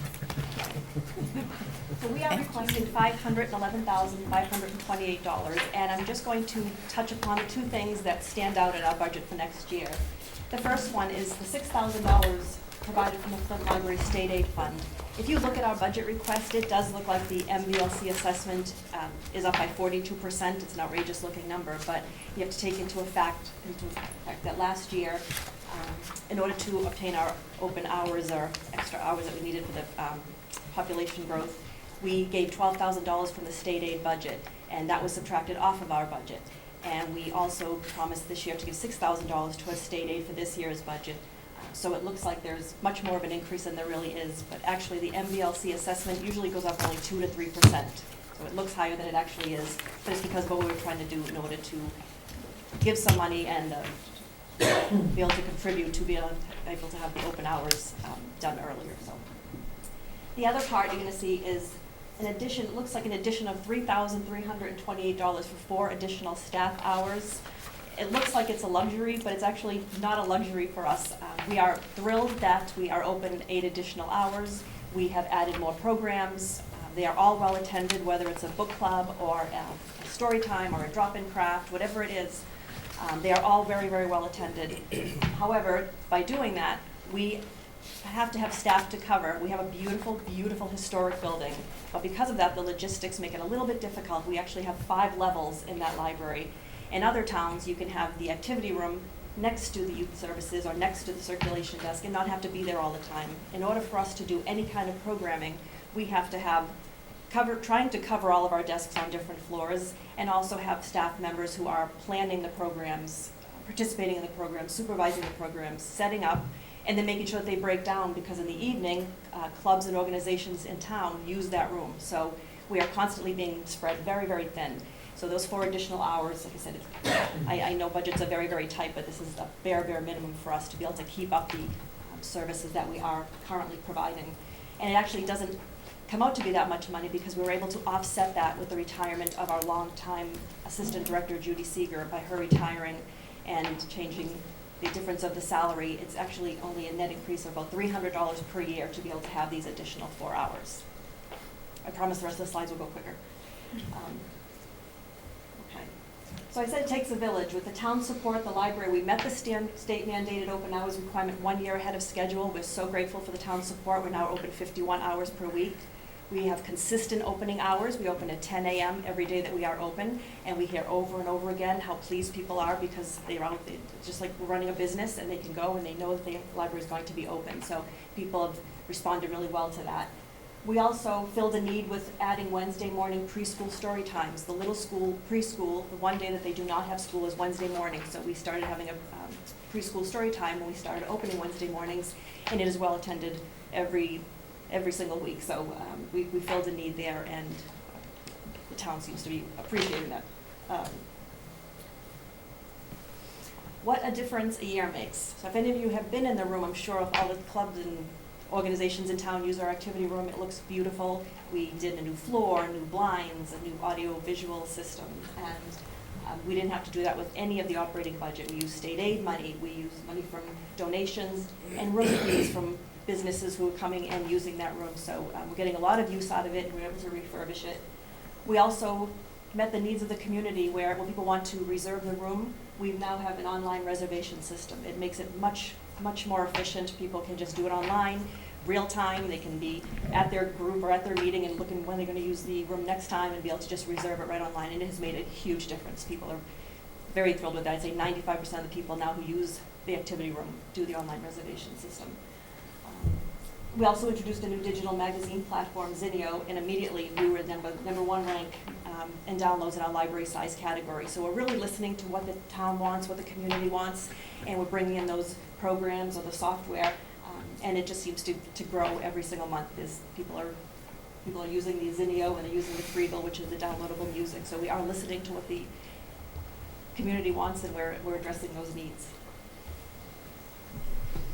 So the library supports our day-to-day operations. We are watching our costs.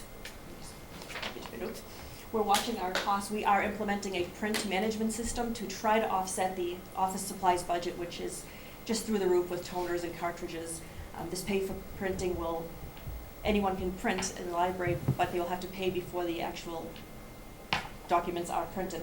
Unlike right now, it's just a donation, so we never know how much money is coming in. So the pay for printing will allow us to offset the real big increases in our office supplies. We're also starting mobile printing, where someone can come into the library with their iPad or iPhone or any of their device, Android device, and be able to print on our printers from any of their devices at home. So I know that people will like that. I've seen people come into the library with their iPhone, with their itinerary for a trip, and then try to bring it up on our computers and print it, and they'll be able to just come right in and do that. So I think that's going to be very nice addition. We are getting more people in the door. We have programs now. We had the 15 and 15 reading challenge last year. We had over 200 adults participate the entire year. And this year we started our 16 and 16 reading challenge, and we had our kickoff event with Andre Debus, and we had 94 people come. So people are looking for fun things to do, and we're listening to them and we're providing them. So just to go through other things quickly, patrons enjoying the library. I also want to say that all the programs that we're doing, we do not charge children for any of the things that we do. We are doing crafts, we are doing story times. All of that takes planning, it takes materials, and I can't give enough credit to the staff who go down into the closet and scrape together whatever they can find and come up with these beautiful ideas week after week. So the staff is working very, very hard and being very conscious about the money that we spend. But in order to provide the services that the town of North Reading, the residents are used to, we need to have the additional staff. We need to have the support.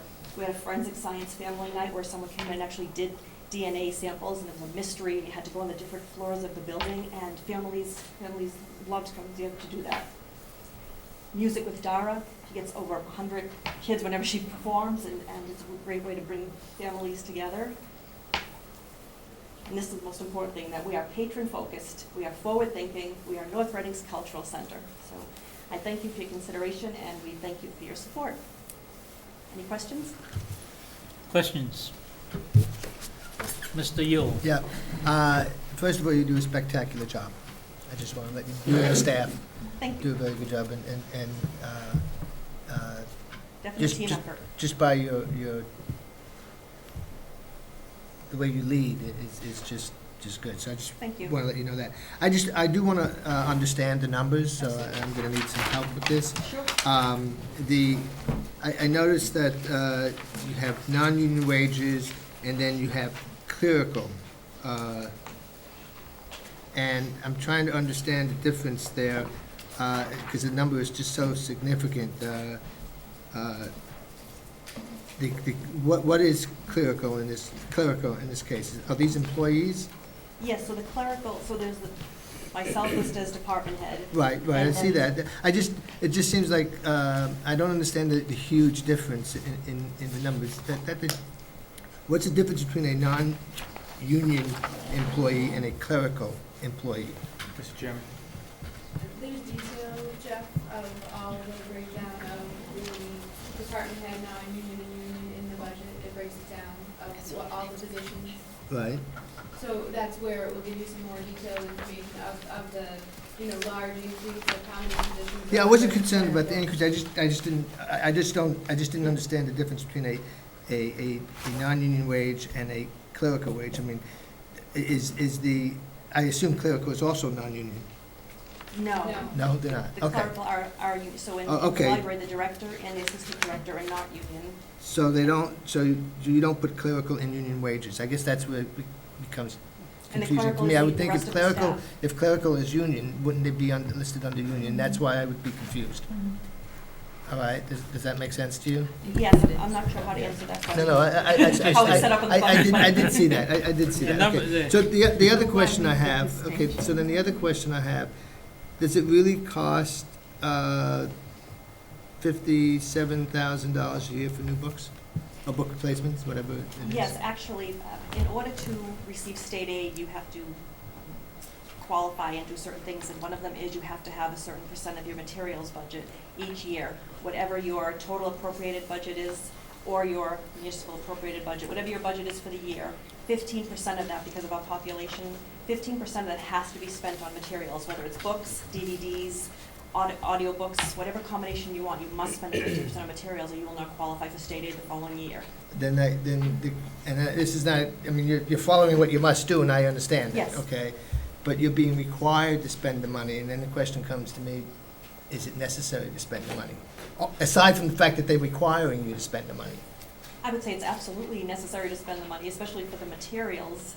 We do take a look at how we spend the materials, and we will look at the circulation and see, well, people are taking out DVDs, people want to take out series, Breaking Bad, they don't want to pay for Netflix. So we would increase our DVD budget, or just shuffle the money around as long as we spend a certain amount for materials. But we will never have extra money that we're just trying to spend for materials. There are Well, I was just thinking of the books, that's all. I mean, it's just, you do segregate it, but you're saying they have to spend $57,000 on books, it's a mandate, all right? It's and- not, it doesn't have to be just books, it has to be a 15% of the operating budget, and it can include, if you look at the, It just so happens to be that you're spending it $57,000 just so on happens books? that that's how much was put into books, yes. It also includes the periodicals, the sound recordings, the video Right. recordings, the electronic subscriptions. And if we find that we are not spending as much on books, we actually take a look and think, maybe we can add more popular fiction. Maybe there's an interest in audiobooks, we can add more audiobooks. So these numbers can be moved around, and they are moved around Right. at the end of the year.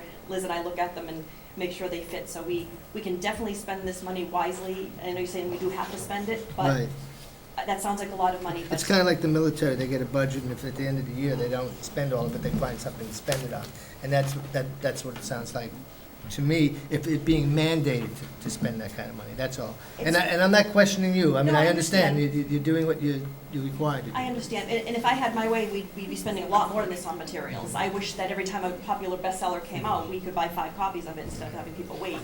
We don't have the money to do that, so this is not, sounds like a lot of money, but we can easily spend this money to provide the materials that this town, and also the interlibrary loan, 36 other libraries. So we can easily spend this money. Marcy, do you want to add something? Mrs. Bailey and then Mrs. Gilbert. Yeah, I just wanted to add to that. I think Sharon covered it well. We're not looking for things to spend money on. There's part of the reason it's mandated is we're part of the Merrimack Valley Library Consortium, which allows our patrons to borrow books from anywhere in the consortium and vice versa. So each library really needs to keep up its collection, and so part of that mandate is to make sure that no library is taking advantage of another town with certification. If you lose your certification, you can't borrow from another library. So we wouldn't want, if Andover didn't keep up with their purchasing as mandated by the state, we wouldn't want all the patrons from Andover to come here and borrow and vice versa. So it helps keep it all in balance. In addition to meeting the needs in the community, the library staff looks at what's new coming out, looks at what maybe is used a lot in the collection and needs to be replaced, and they pick and choose the dollars wisely. So it's really not a lot, and not a luxury, and we're not at the end of the year just buying things for the sake of buying things. We're buying things that circulate. Absolutely. And I do believe that, I just wanted to make sure I understood the Of course. numbers, that's all. Of course. Thank you. Mrs. Hurlbert. I just wanted to know, what the elevator situation is. Is that been resolved? As far as resolved, it does have different issues on different days. I know the inspector has come, the elevator inspector has come and said that it is safe. However, there are times when it's banging and patrons and staff are uncomfortable using it. Now, the new symptom is that it's very, very slow, and when you get to a floor, you're not quite sure when the door's gonna open. So there are definite issues, and I know that anytime we've sent requests to DPW, they have responded and had the elevator company come out, but as of this point, I think people are still very concerned about the elevator. Michael, do you want to comment on that? Yes, they're concerned about it. I think that the challenge certainly the library director is right. The Public Works Department has been out there a number of times to try to address this, even to the point, I think, of getting a second opinion, if I remember correctly. You certainly have to correct me, Sharon, if I'm not remembering correctly. Okay. The second opinion hasn't quite happened yet. Okay, so see, that's what I'm talking about. I think we need to have the second opinion take place. There's a hesitation on the part of myself and others involved in the analysis to make decisions to take the elevator out of service when the certified elevator inspector and service agent was saying that it was able to remain in service. So I think we'll expedite getting the second opinion out there. Thank you. Mrs. Manapelli? Yes. I just wanna ask this. It's probably more for Liz, though. So you have your items 51120, 51130. You have your union wages and your clerical. So on the next page, though, you're identifying your clerical who are union. So what's the distinction between the codes, and why is it itemized in that way? I don't know if that's more for Liz. No. Is it just because, or? I believe it is, just because, and, it's always been that way. Okay. So, we can easily reclassify it, into union versus clerical. I think that's just more semantics, but, We were just curious, yeah, that's all. yeah. So- The official name of union is. Really? I apologize, I don't know. It's not the clerical union, so. Yes, I apologize, I don't know the exact name. Yeah, we do, that's It's why, a that's why I asked separate, that question. personnel union for Yeah. the library employees. Right. So, next year we can put it in union wages, but, it is union wages, so it's not non-union wages. And it's just classified as clerical, so. And we know from reading the budget, we know that the director and assistant director are not union and the clerk. Right, the well, clerk that's a is. given, that's a given. Yes, That's yes. I can be literal at sometimes, so. Is there any capital request made, since I'm not on the capital committee, from the library? Jeff? I'm sorry? Were there any capital equipment requests from the library? No. No, not the capital fund. If you Should be- spoke about Something should be forthcoming, right?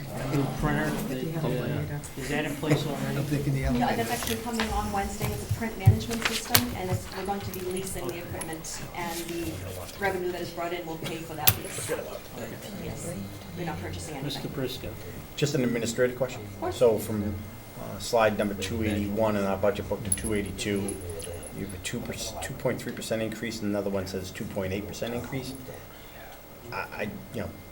It's a 0.5%, but I just didn't know why there's a discrepancy between the two slides, and We don't have the same, I don't have the same. you don't have the same. slides to So refer to, it's so- the overall budget, number 610.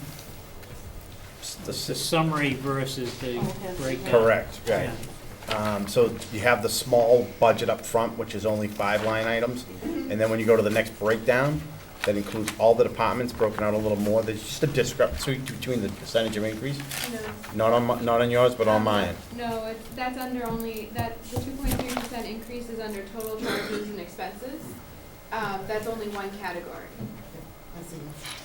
Okay, so this doesn't capture So the total. 2.8 is overall. Okay, The 2.3 is just total other charges and expenses. Then you have total purchase of supplies at 3.1%, and then total purchase of services is 35.6%. And the grand total is the grand total is the 2.8. Yeah. Okay, Yep. got it. Any other Pretty questions? no-brainer to me. Any other questions, Sharon? Any other questions? I'll just make a comment, in terms of the overall performance of the library and the improvements that you've brought forward and new ideas. We should all be grateful for your efforts. I appreciate that very much, thank you. And thank you That to the goes to staff. the entire Exactly, the staff, the library trustees staff. and friends who Right. work so very hard. Thank It's you a very great much. resource. Thank you. Thank you. Thank you. Thank you. All right. Is there anyone here for public comments? We waited them out. No, it's on you. It's on you. You might want to put public comment a little further up front. Yeah. Unless we Yeah, really I don't- know, we unless should have really done don't that. want it. Thank you. It's not strategic. Yeah, right. Yeah. It's not intentional. Yeah. Would anybody like to come for public comment at 10 p.m.? We have legal bills for, Okay. You ask Mrs. Hilbert to quiet down? all right, wait a minute. Thank you.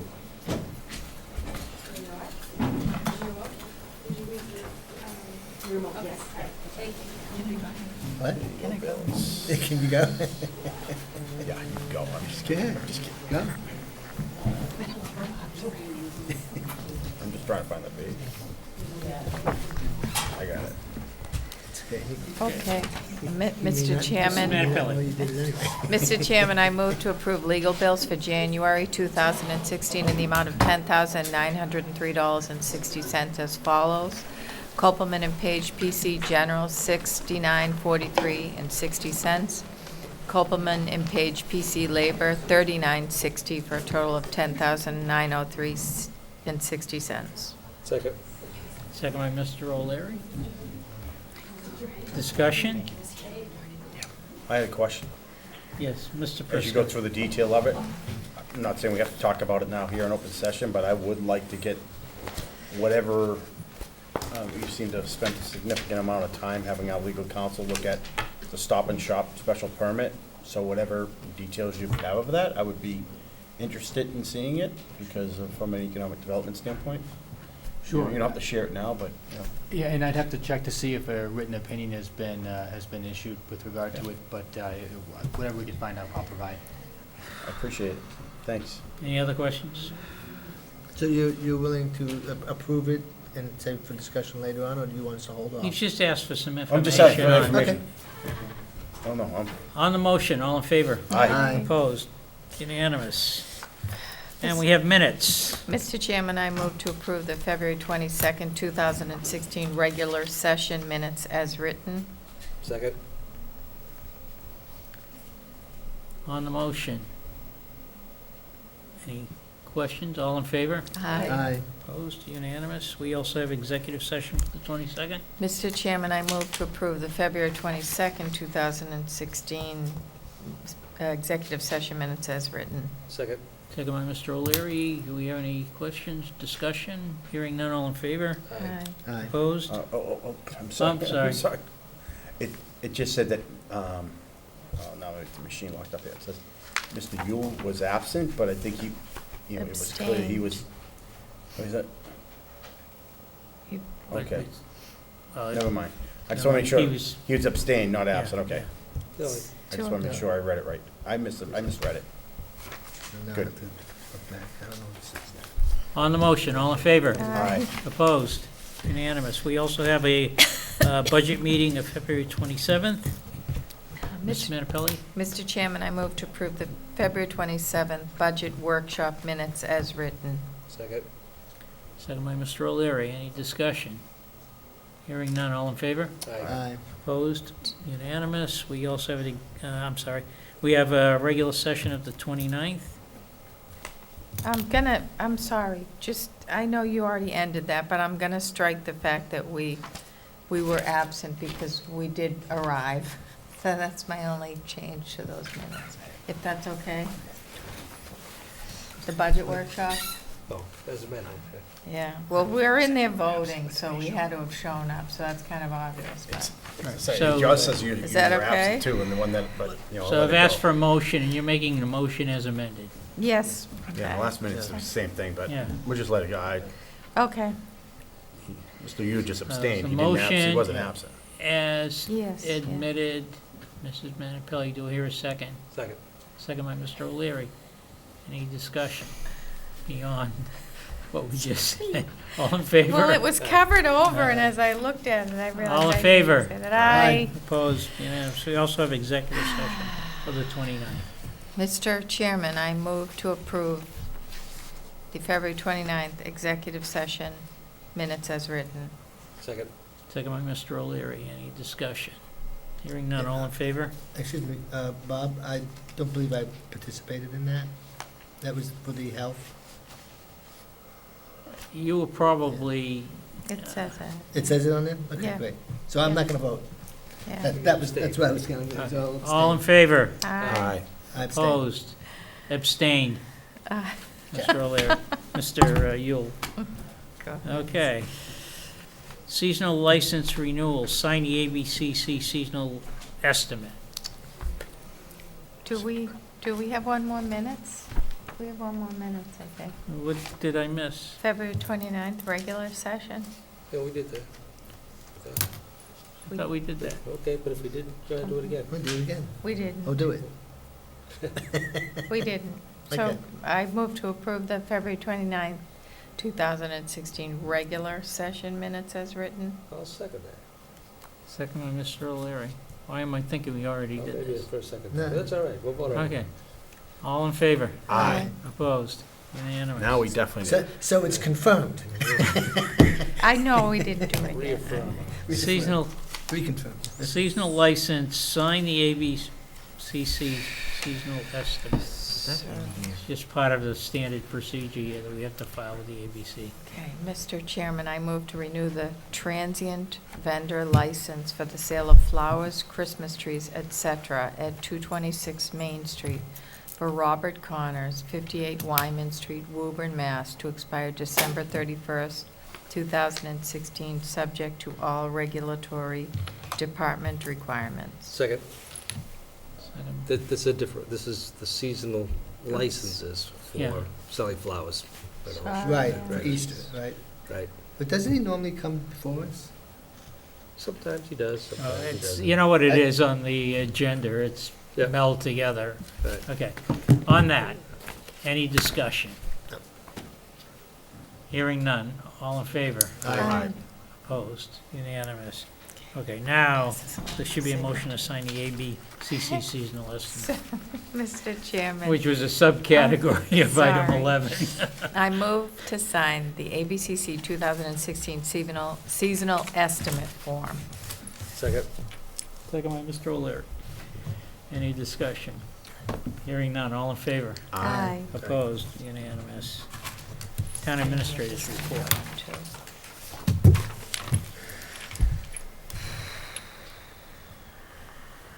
Mr. Gilberto. Thank you, Mr. Chairman. As I try to find my place. We all are trying to search for that in our lifetime. I'm going to pass on making a comment with regard to item 1, which is the planning assistance toward housing funds. I think that it was covered in the town planner's presentation relative to the Community Planning Commission budget. Obviously, this would be the ability to acquire grant funds to subsidize that effort. With regard to number 2, I included a copy of the monthly Metro North Regional Housing Services Office report, which again was referenced in the town planner's budget. This is the monthly report that they submit, which I've been forwarding to the board since they began submitting it 6 months or so ago. And that concludes my comments for this evening. Thank you. Nice and brief. That's it? Any questions for the town administrator before we move on? Mr. Prisco. 4th of July. Some time ago, we chatted about 4th of July here in open session, and there was a discussion about doing another event, and I think their goal was to raise about $9,000. So that's Does that sound about right? around that, And they wanted to do the whole food truck thing. And the magnitude of that, to raise $9,000, just seemed pretty significant to me. But I think it was the support of the board that we tried to come up with the funds. Was that the understanding I took away from that meeting, that we would try to find a way to find $9,000? No. So they didn't have to do that? No, I think, I'm There was sorry. a you concern better over answer. the Is event. the question to me? Yeah. Okay. So, yes, the 4th of July committee came forth and said that they wanted to host the event the weekend immediately prior to the 4th. I want to say it was Saturday, July 2nd, if I remember correctly. Yes. And part of their request was that they needed assistance for covering the cost of town services, which they in the past have fundraised to cover. That cost is estimated at $5,000, and the discussion was including that as an item in the fiscal year 2017 operating budget. I think I had made a note in my cover memorandum with the budget that I did not include it in the operating budget because, working with the finance director, we believe we've identified an alternative appropriation that's been unexpended from which we could draw to cover that particular project should the event go forward in the amount of $5,000. So we committed to $5,000, and we believe we have a funding source in place right now for that $5,000. And then the, That's in fiscal 2017. You're saying you have a funding source. I believe it's a warrant article that's not fully expended. Okay. and the 9,000 is in addition to that they're going to try to raise. I believe so, That's yes. correct. And the impact on the community, would it be worth us to try to find additional funds so we didn't have to have that impact on the community? They have all those trucks here and have people coming in from all these different communities to just raise $9,000? And I would say it's something we can keep in discussion as we reconcile the budget for going into town meeting. It's something I can note and try to keep on the radar. I don't know how other board members feel, but it just seemed. Yeah. One issue here, I understand where you're going with it, but one issue is that with respect to what we know of the budget right now. Yep. And how tight it is, we might not know until too late for them to make plans or cancel plans associated with doing what they're doing. So we couldn't commit in advance, so, okay, all right, that's all I'm Yeah, asking. I think that's the problem. I'm just throwing it out there, I wasn't sure if there was, I'm glad, Michael, you explained the 5,000, that makes, that, and now it all And that's comes what they clear. asked for. Yeah. Okay. Mr. Yule, Yeah, so I can understand your question. Are you looking to provide $9,000 in lieu of doing that event, so we can just have fireworks? Is that what you would think? I think what he's saying is that because if they don't have the event, they don't need the $5,000, and therefore, it's like if we agreed to the 5, we could put another 4 in, and not they have- get what they need. Well, no, my concern is this. When we had the trucks here last time, the food trucks, it was overwhelming. The impact on the staff, impact on the public safety, impact on the community for getting around. And I think it was a lot more people out of town than there were people in town. And to raise $9,000 to have that kind of an impact on the community, I would rather, if there's a way for us to reduce that impact by trying to find, if there were some funds available to give them this $9,000, because I believe this is a great event for the town. I think we should be funding it because I think it's a benefit across the town. It's a nice little service. With the amount of taxes people pay these days here, a $9,000 generosity, I don't know what you want to call it, but I just think it's a lot better to do that than to have our police officers at the level they had to be at that day, the Parks and Rec people to be at the level of cleanups and all the things that went on. I bet you we spent more money than they raised. I'm not so sure, just the magnitude of it, though, I remember was pretty significant, including the parking, where to put all the people, and then the shuttling of all the people safely. And then we, in the event of And they're a talking bad about- storm. And they're talking about doubling. Yes, they are. That's what's made me start thinking about it, and I thought it was, and you were right, I thought it was 5,000. If we just had to throw another 4 in, then maybe we could just have that discussion tonight, but it sounds like 9,000 is a little more of a magnitude of a number. 5,000 right now is a magnitude. Right. You've got to figure out what But- we're but doing with it, so, and you're well aware of that.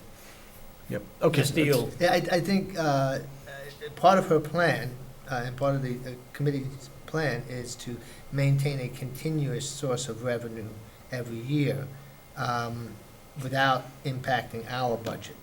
And that was their basic approach. And they were hoping to carry over money every year and The then seed money. and then seed money and then grow. If budgets were to get even more difficult than they are now, then we might not be able to support it next year.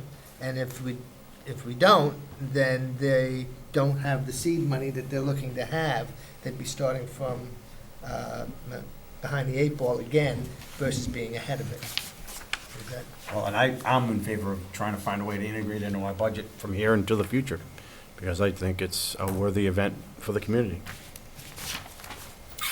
Right.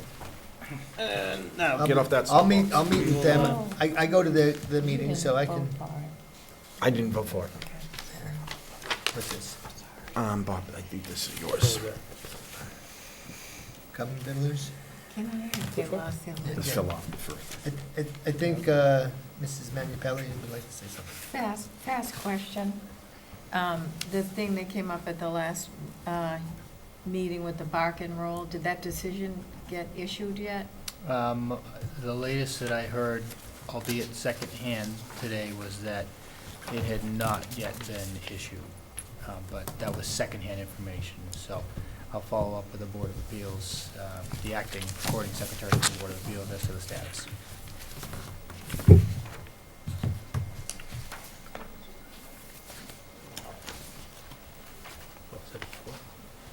Oh, here, Michael. Thank you. And here's the paperwork, too. Okay, Mr. O'Leary. Just a couple things, Mr. Chairman. One, just wanted to note the passing of Juanita White Harrah recently, one of the owners of Kitty's, just the last couple of weeks. Again, part of a family which has contributed to the community significantly over the years, and just wanted to offer sympathies to her family and to the Kitty's community, to the community at large. Again, big-hearted family, successful business, and untimely passing. Did they not have a restaurant in, was it North Andover too? There was one up in Methuen. There was another brother, Bob White's, yeah. Tewksbury. That's been going a long time. That's, yeah, it was Tewksbury also, yeah. It's another brother. And then the other thing, just on a, something that doesn't occur very often here is, we had read the transcript. I wish I had known about it. I would have gone to the event. Louis Fartusco, who's got a 42-year veteran of the DPW, finally retired. I didn't think he's ever going to retire. But Louis, born and raised in North Reading, worked for the Department of Public Works for 42 years, served us well, and it's not very often we have 42-year employees. And again, I think it would be appropriate for us to recognize his service in some sort of form of a citation, or make some sort of a presentation to him, because I, again, certainly appreciate his service, and he may be called back into service as a result of other activities that have recently taken place, and I'm sure he's more than willing to assist the community. But he's been a great public servant. That's all, Mr. Chairman. Anything else? Mr. Yule? Yes, three things. First of all, with regard to the pipeline, the DPU is extended the May 3rd hearing that they will have from May 3rd to May 11th. So they've extended it out. The Northeast Municipal Gas Pipeline was about to send a letter out making that same request to extend the hearings. And so we didn't have to send a letter, which would have included our name in there. But they are rewriting the letter to thank them and to add some other information. So, again, the DPU hearings on the N-Star Electric Company and the Western Massachusetts Electric Company, all of the electric utilities. It brought to mind, I'm going to have to find out with regard to the Reading Municipal Light, who they buy their electricity from, to see how it's going to impact our electrical bill. Because if it is passed and that the electric companies, electric utilities can charge for the implementation of the pipeline on the bill, then and we need to find that out if RMLD is indeed impacted by that, because most of them are National Grid, a few other companies, I can't remember their name, but not,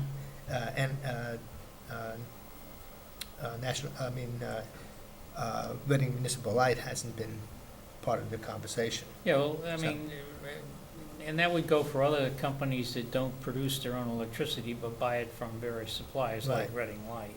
Right. So if one of the other suppliers is being charged, it would get passed on. It would get passed on. So we need to know who, we found out that they buy, I found out today that they buy hydropower from Pepperell for some of their electricity, which I thought was interesting, but I didn't know that.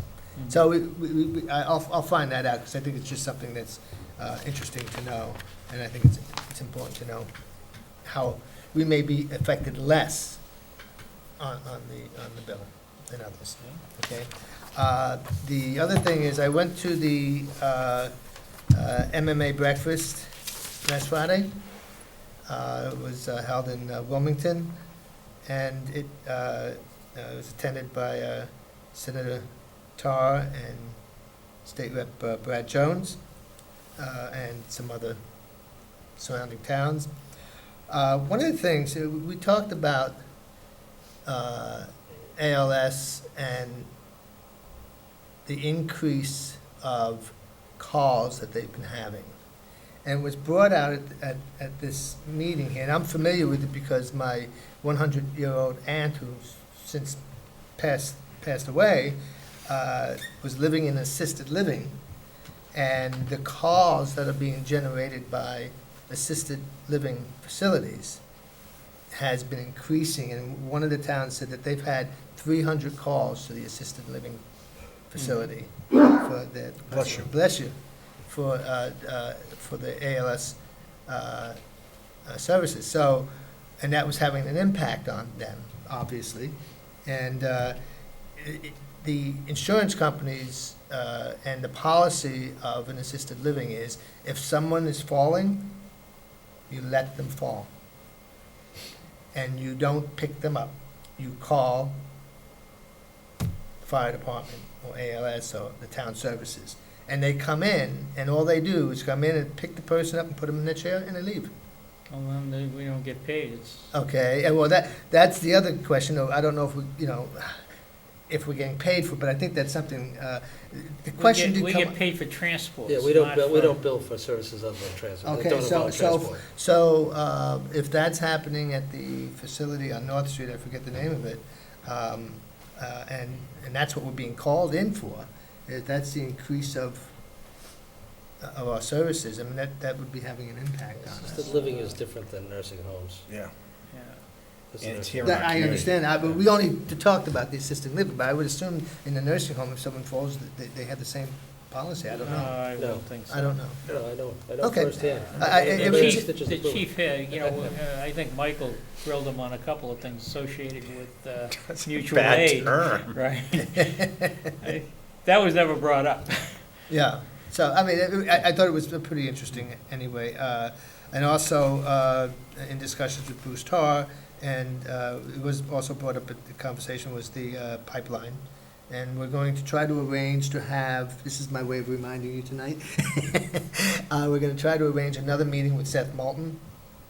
Okay, what the Northeast Municipal Gas Pipeline is doing is that they are going to meet individually with all of our representatives, both state and U.S. representatives, individually. They were looking to maybe have them all come together, but they didn't figure that that's going to work because schedules just don't seem to, work that way.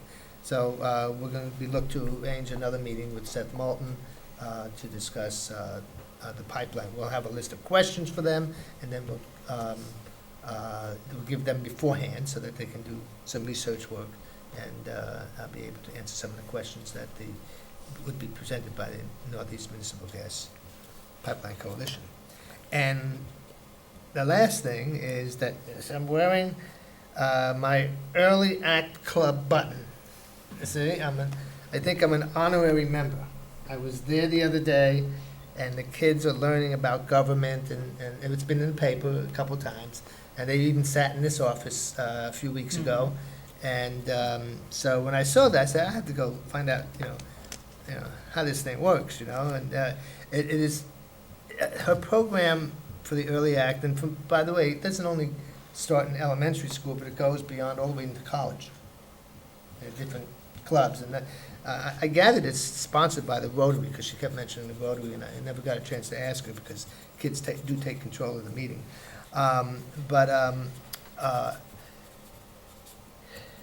It's such a positive learning environment. It really is, and Amy is doing a super job. The kids are respectful. They're learning to respect one another. It's just a wonderful thing to see.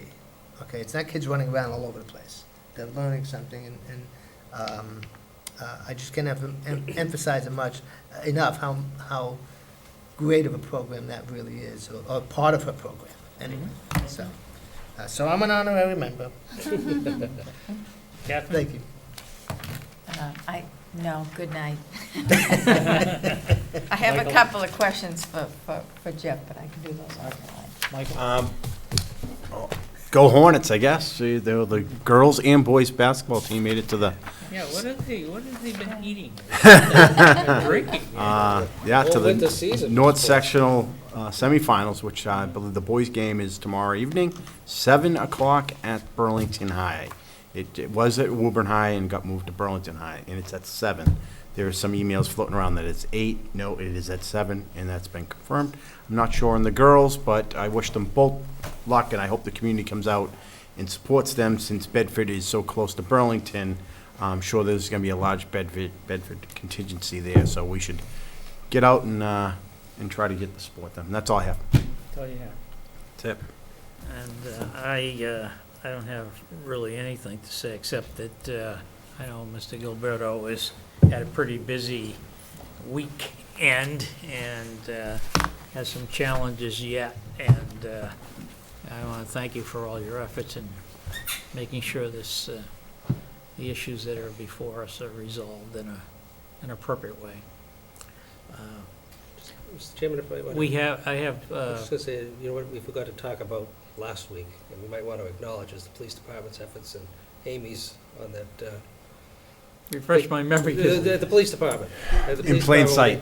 In plain sight, which is over now. Which is over, but what Yeah, a fantastic program Yeah, that was so, offered. yeah, I'll mention that. We forgot to mention it last week I to know. get some people to attend, but the North Reading Police Department, they set up at the police station, in their conference room, they set up a child's bedroom.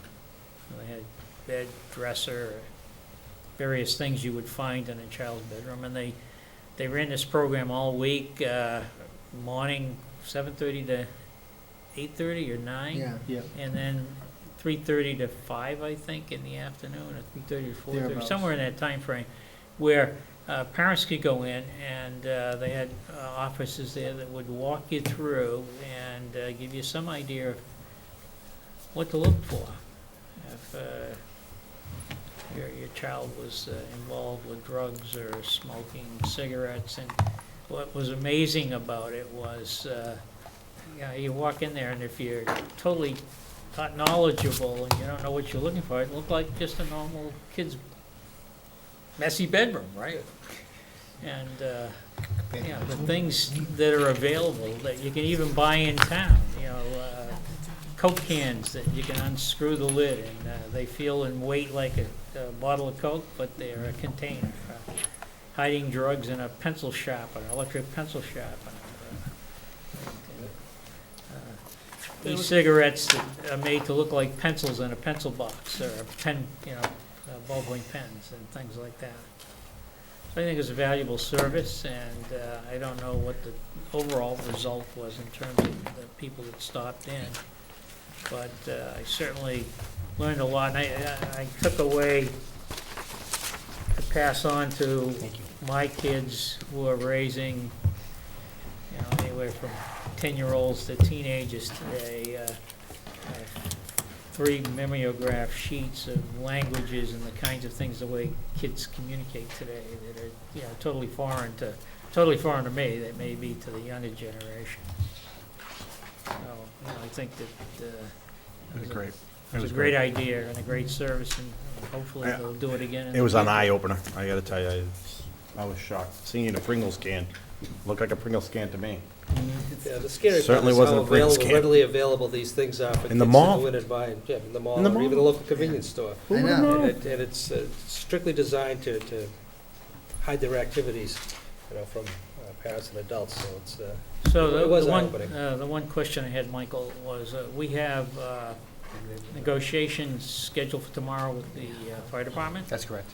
Jeff and I, Yeah. and then we have tentatively scheduled for DPW on Wednesday. What's the status of that at this point? Do you I've know? had some discussion with the union representation. We're gonna, I think we both agree that we ought to reschedule that negotiation.